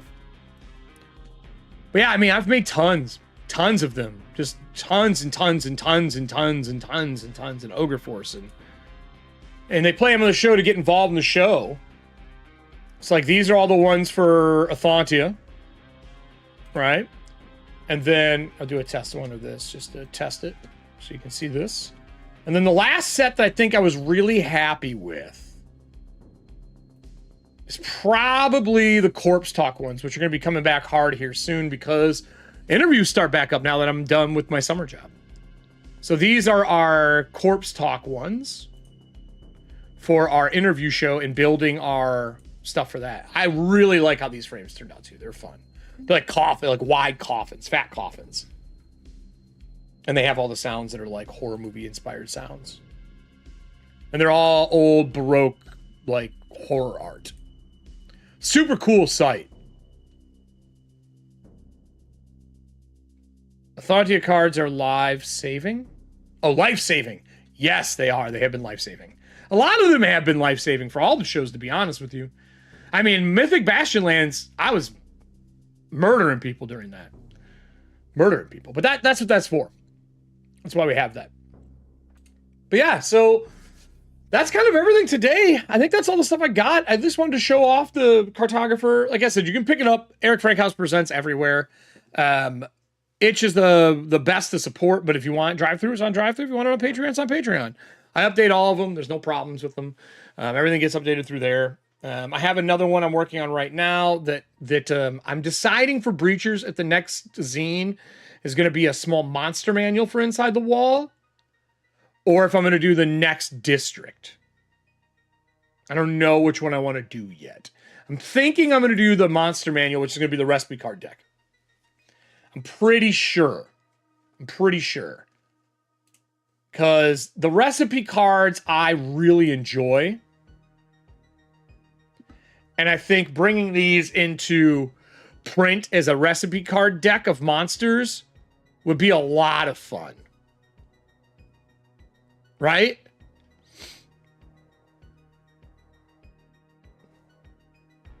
I like the format on them. I think they're clean. I probably have to touch up some of the format like this here. Like this, I think is too far over. I think it'll get clipped. Like there's some little things I'm going to go through before I do print runs, but I really like these. I think they're fun. I have like the normal version and the color version. And these are just mixed media. That's like a boar face that I added extra tusks onto. I have a dungeon chef, Michael, in the Breachers Volume 1. There's a dungeon chef class for Shadowdark. So like, for example, if you do this one, Tusker Wrap Travel Bites, this is the benefit if you make it. Doubles one numerical value of a potion when eaten with the potion as a drink or topped on the travel bite. Curse, the same potion cannot be used the next day.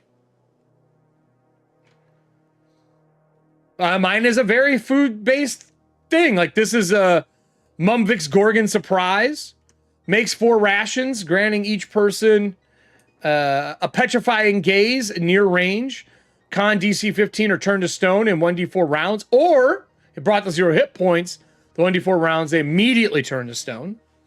Game curse, the next day, you wake with stone crystals, or stone eye crusts if you use the ability. Disadvantage on vision-based rolls until your next complete rest.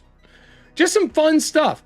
And then on the back of each card, so like the Tusker has the Tusker on the back, right? I don't know why this is up. Tusker has a Tusker on back. MmmVic has the Gorgon Spawn on the back with the Gorgon Spawn art. This was the ad for him. And then we have the Crimson Mold Souffle. So there's the mold version. The Goblin Boblin dipped monster apple for my weird goblin creature. Yeah, it's super fun. So I think that's going to be my monster manual for Breachers instead of a codex.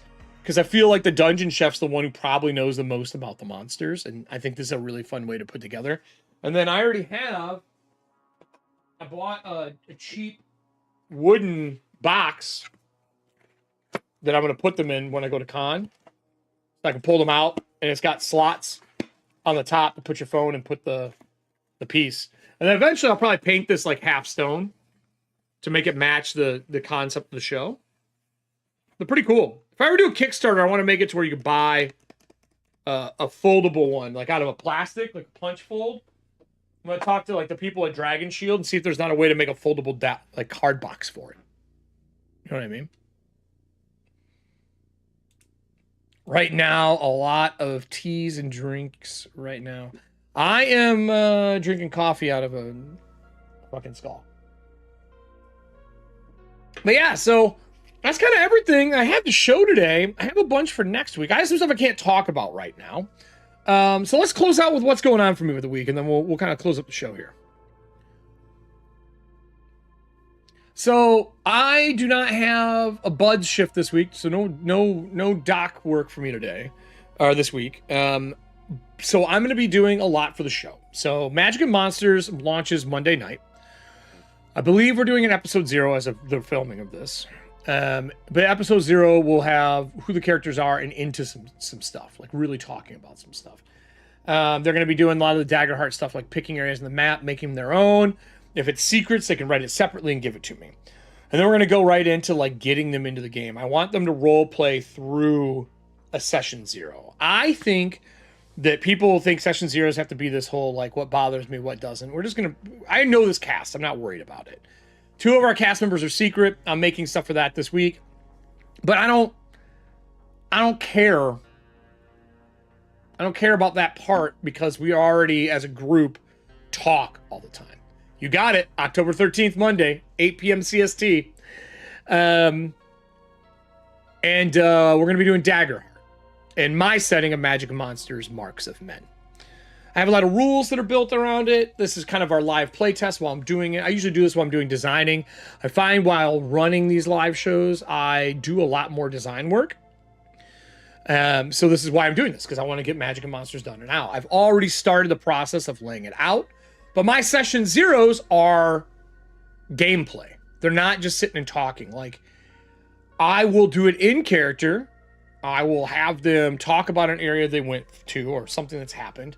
We'll define the loose parameters of what that is, and I'll let them design the secrets after the show. Or maybe during. I might have them do it.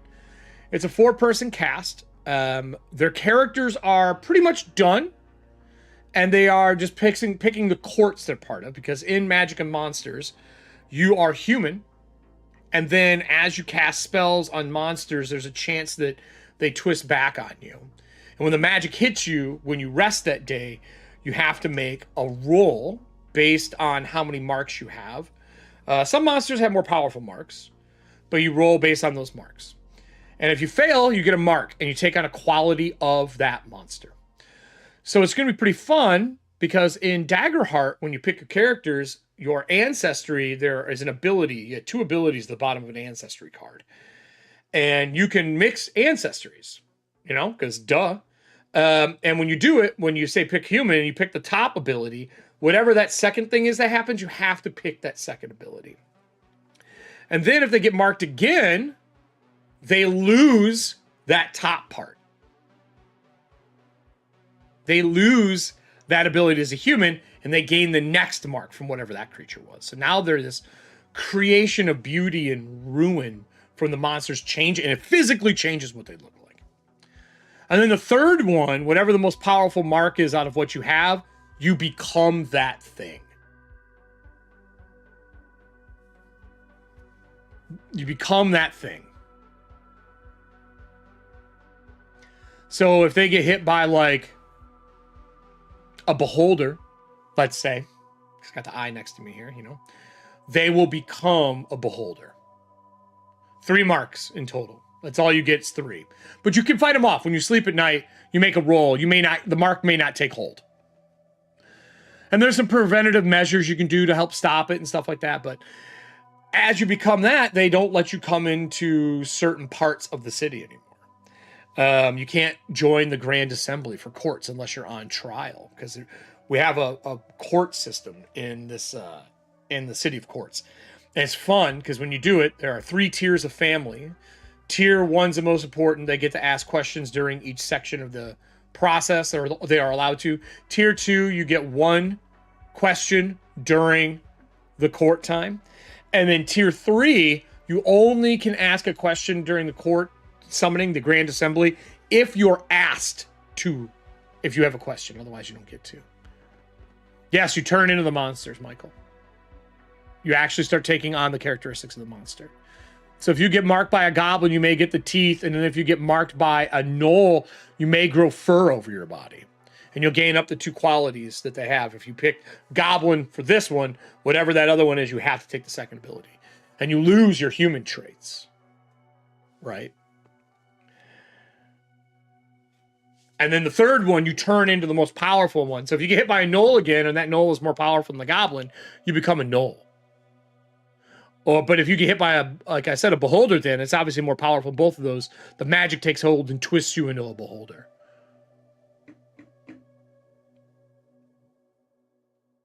You can become the god of war. That did happen to Amir in that setting. It is high fantasy, high fantasy. But it is here. Let me pull it up for you. I'm already working on layout for this. I guess I can close with this. Hold on here. Full work. I'll close on this. So I don't have the logo here yet because I'm rebuilding the logo. But this is the layout so far. Kind of what I'm building to mimic the Daggerheart style, the tone and pitch, the overview, the flensing fields and marksmen. I'm filling all this out right now. Right? Nah, you might. It depends on if that's what marks you, if a god marks you. I'm working on the communities right now and what they're all going to be. These are just copies and placeholders, right? The different courts are in here. I already have art for the courts.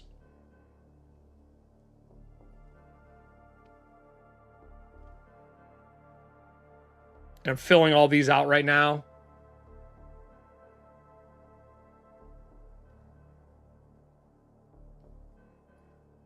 So that's all getting done. And these are just schools of magic and tests. And this is all the fonts I was testing. And you see that's the one I made, right? From a base pattern. Updated that base pattern. So that's what that's from. I made that in a ruin. And this is the old version. You can see I have all the Daggerheart stuff in here to use. This is the old map that was in process. This is the old logo, but I'm changing it up a little bit to clean it up. Yeah, there's courts of magic, not schools. There's courts. And you're born into a court, and everyone gets extra magic. But the concept for it, I think I have, hold on here. Let me find my Magic and Monsters stuff real quick. I'll read really quick version 1. Magic and Monsters Marks of Men is an epic Baroque fantasy of beauty and ruin. Two kingdoms teeter on the edge of war, their jeweled courts thick with masks, whispers, and the meddling hands of gods who envy mortal lives. Every soul is born human, every hand carries magic, every spell casts risks of leaving its mark. A transformation as dazzling as it is dreadful. Those who change too far are cast to Imperia, the exiled kingdom, radiant with a truth the assembly dares not see. This is a world where every triumph gleams brightest before it breaks, where the stories will tell will always be something dazzling, something dreadful, something beautiful. So it is a Baroque fantasy of beauty and ruin. That's the concept. Breachers loot cards for sure. No, I'm making all new cards. Breachers is coming back though. Breachers will be the next series that I do. We're gonna go back to Breachers. I'm just waiting. I was gonna do Breachers for this season, but unfortunately, the cast isn't all available right now. So I'm waiting for one of the cast members to get back in November, and then we'll probably do it right after we do Daggerheart. I think we'll go back to Breachers. And then Warpaint is in that lineup at some point in time as well. So I will take the cards that we have from probably Mythic Bastion lands. I have to look at where the most amount of them are. I'll convert those cards over, right? And then, you'll still have some cards right out of the gate. No. When I do new card star, Drew, I convert them over. So like, for example, right now, the main collection that we use is Mythic Bastion lands, right? We come to here. I will go to MBL. I'll show you the process of this. And what I do is I click this button, and I see if there's any available, right? If one's available, I'll duplicate that card and use it as a gold, and that person can still play that card. There's none here. And then, like, if we get down to these greens, like the gifts, I will duplicate these cards, and you get them. Not even a reprint, it's a reuse. I use them so that if people bought cards, they're available. But I go back to shows all the time. It's not it's a recycle. I think recycle is a better word. I'm not reprinting them. I change them out entirely. It becomes a whole new card. So I've done this for every show. So for example, the reason why is I only get so many collections. And these ones are ones that, like, so this 10 has 12 cards left, right? But it's a copy. And then I used it to make these cards. So that 10 became this 10. And I just make sure that people who bought cards get to use the ones they already purchased. But for shows that I'm going to go back to, so MBL is going to be a regular show that we go back to as we cycle through the years. Those cards will stay intact. Yep, that's how they support the show. Instead of fucking bits, you use Streamloot cards, and I use them on the show. That's correct. Like, even the gift cards. After 10 gifts are played, the players usually have something they can do with them, like activate a power that they had before or something along those lines. But it also lets you interact in a fun way with the cards. So those are all those. But the Breachers one, I'm not going to redo. Because Breachers is coming back, I need all these cards. And these cards came from these down below. And I recycle these cards up into those. But Breachers is coming back. Breachers will be the next show. I'm excited for it. I just want people to feel like the cards, well, first off, you're supporting. The cards never go to waste. If you didn't play them, you missed a show or something. That sucks, but you should have played them during the shows. I use all of the cards during the season. If I don't, I have a record of the ones that still need to be used. I have a way to look them up. And then I start with those cards for the next season. So I always cycle them in. It's super fun. Super, super fun. But anyway, yeah, that's coming back. And then the Magic and Monsters is what I'm working on now. I have the card frames done, which I'm going to be building cards tonight, I think is what I'm doing. I think cards tonight. Let me find my Magic and Monster stuff for you real quick. The card. Let me go to... I'll just go down here. I'll put it down here so you can see it. It won't be a part of this, but you can see what it is. Let's add a page. The cards are a Baroque frame that I destroyed half of it. EFP. Magic and Monsters.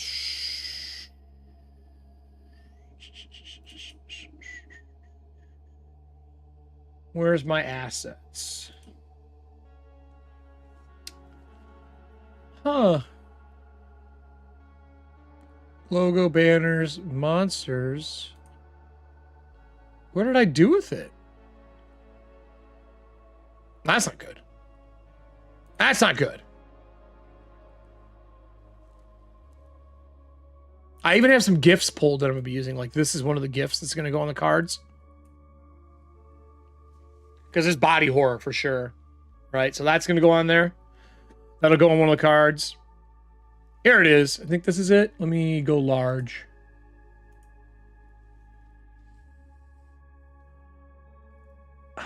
Is it this one? I think it's this one. No, it's not that one. That is a invite card. That's the invite. Where's the one that I modded? Here it is. So you got one half that's like the Core of the Rose vines, the skull at the bottom, demon at the top, and then like a ruined version on the other half. And these are the cards that I'm working with right now. That's going to be our card frame. This is a vector layer with 3D assets mirrored, and then I just tarnished the other half and put a filter over the other half to make it look damaged. Like, I think it was called cracked metal, I think is the texture I used. So you get this kind of clean look for it.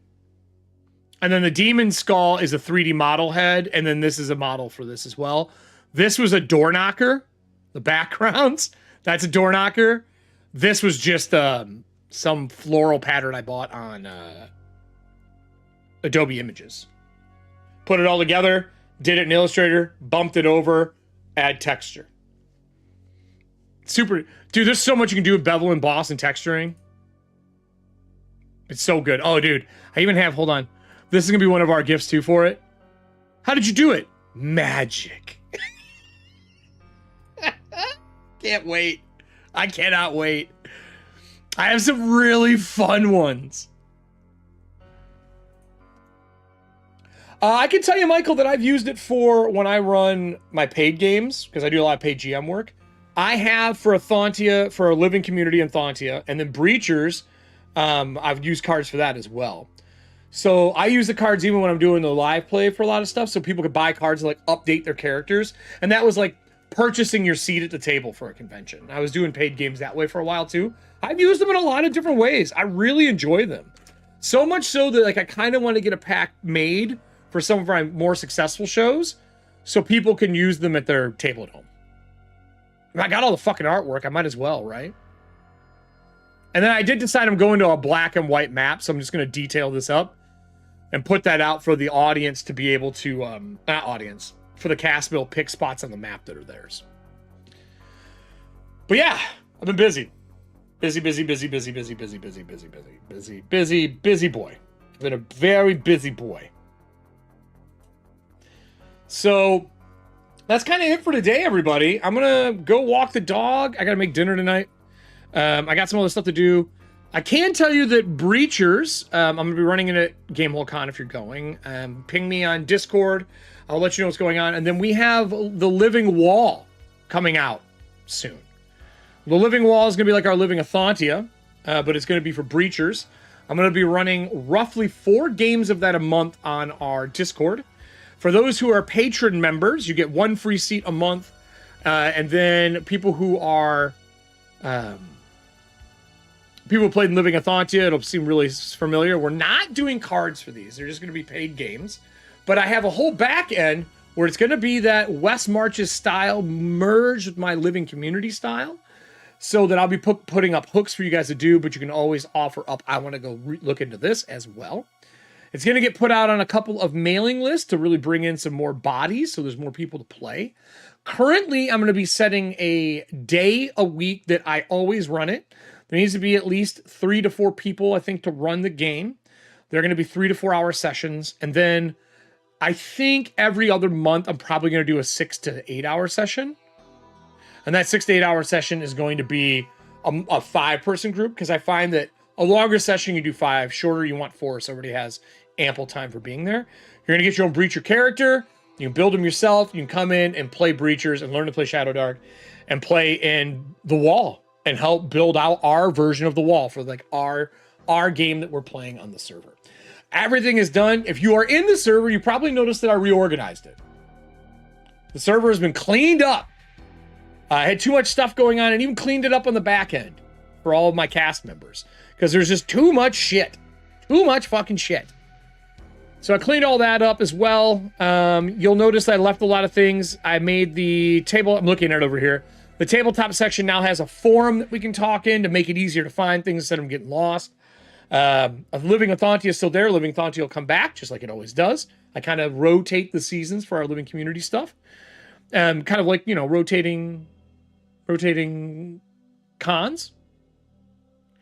And then I'll be doing the same thing for Breachers. Breachers has its own thing in the background.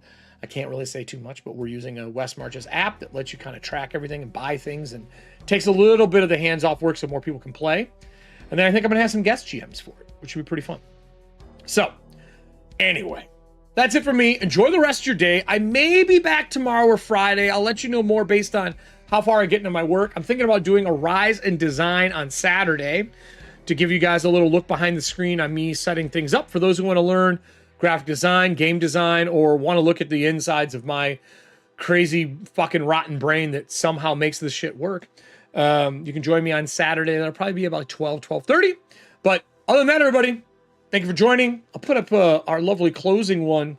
I forgot we have our closing song here. Hold on. All of our custom music we have now. The best thing I did was make custom music for the show. It really is. Because I don't have to worry about DMCA shit anymore. All right, everybody, that's it for me. Thank you for joining Corpse Talk Live today. Remember, 1, don't boycott Kickstarter. Back the union and sign the damn newsletters, right? They want to make it happen. 2, itch, transparency, my guy. Figure your shit out. Make it transparent so we know what the fuck is going on. Most importantly, campaign 4 for Critical Role. First episode. I know a lot of you liked it. I gotta say, felt like a fucking sob story. And I'm really curious to see how my favorite GM right now can figure out how to run this many people on a show. If you're interested in seeing this, I'm going to be streaming it live on our Discord probably on Friday for a private watch party. And we can all get together and watch Campaign 4, Episode 2 together while I work on more stuff for Magic and Monsters. That's it for me, everybody. Have a great one. Stay fucking rod.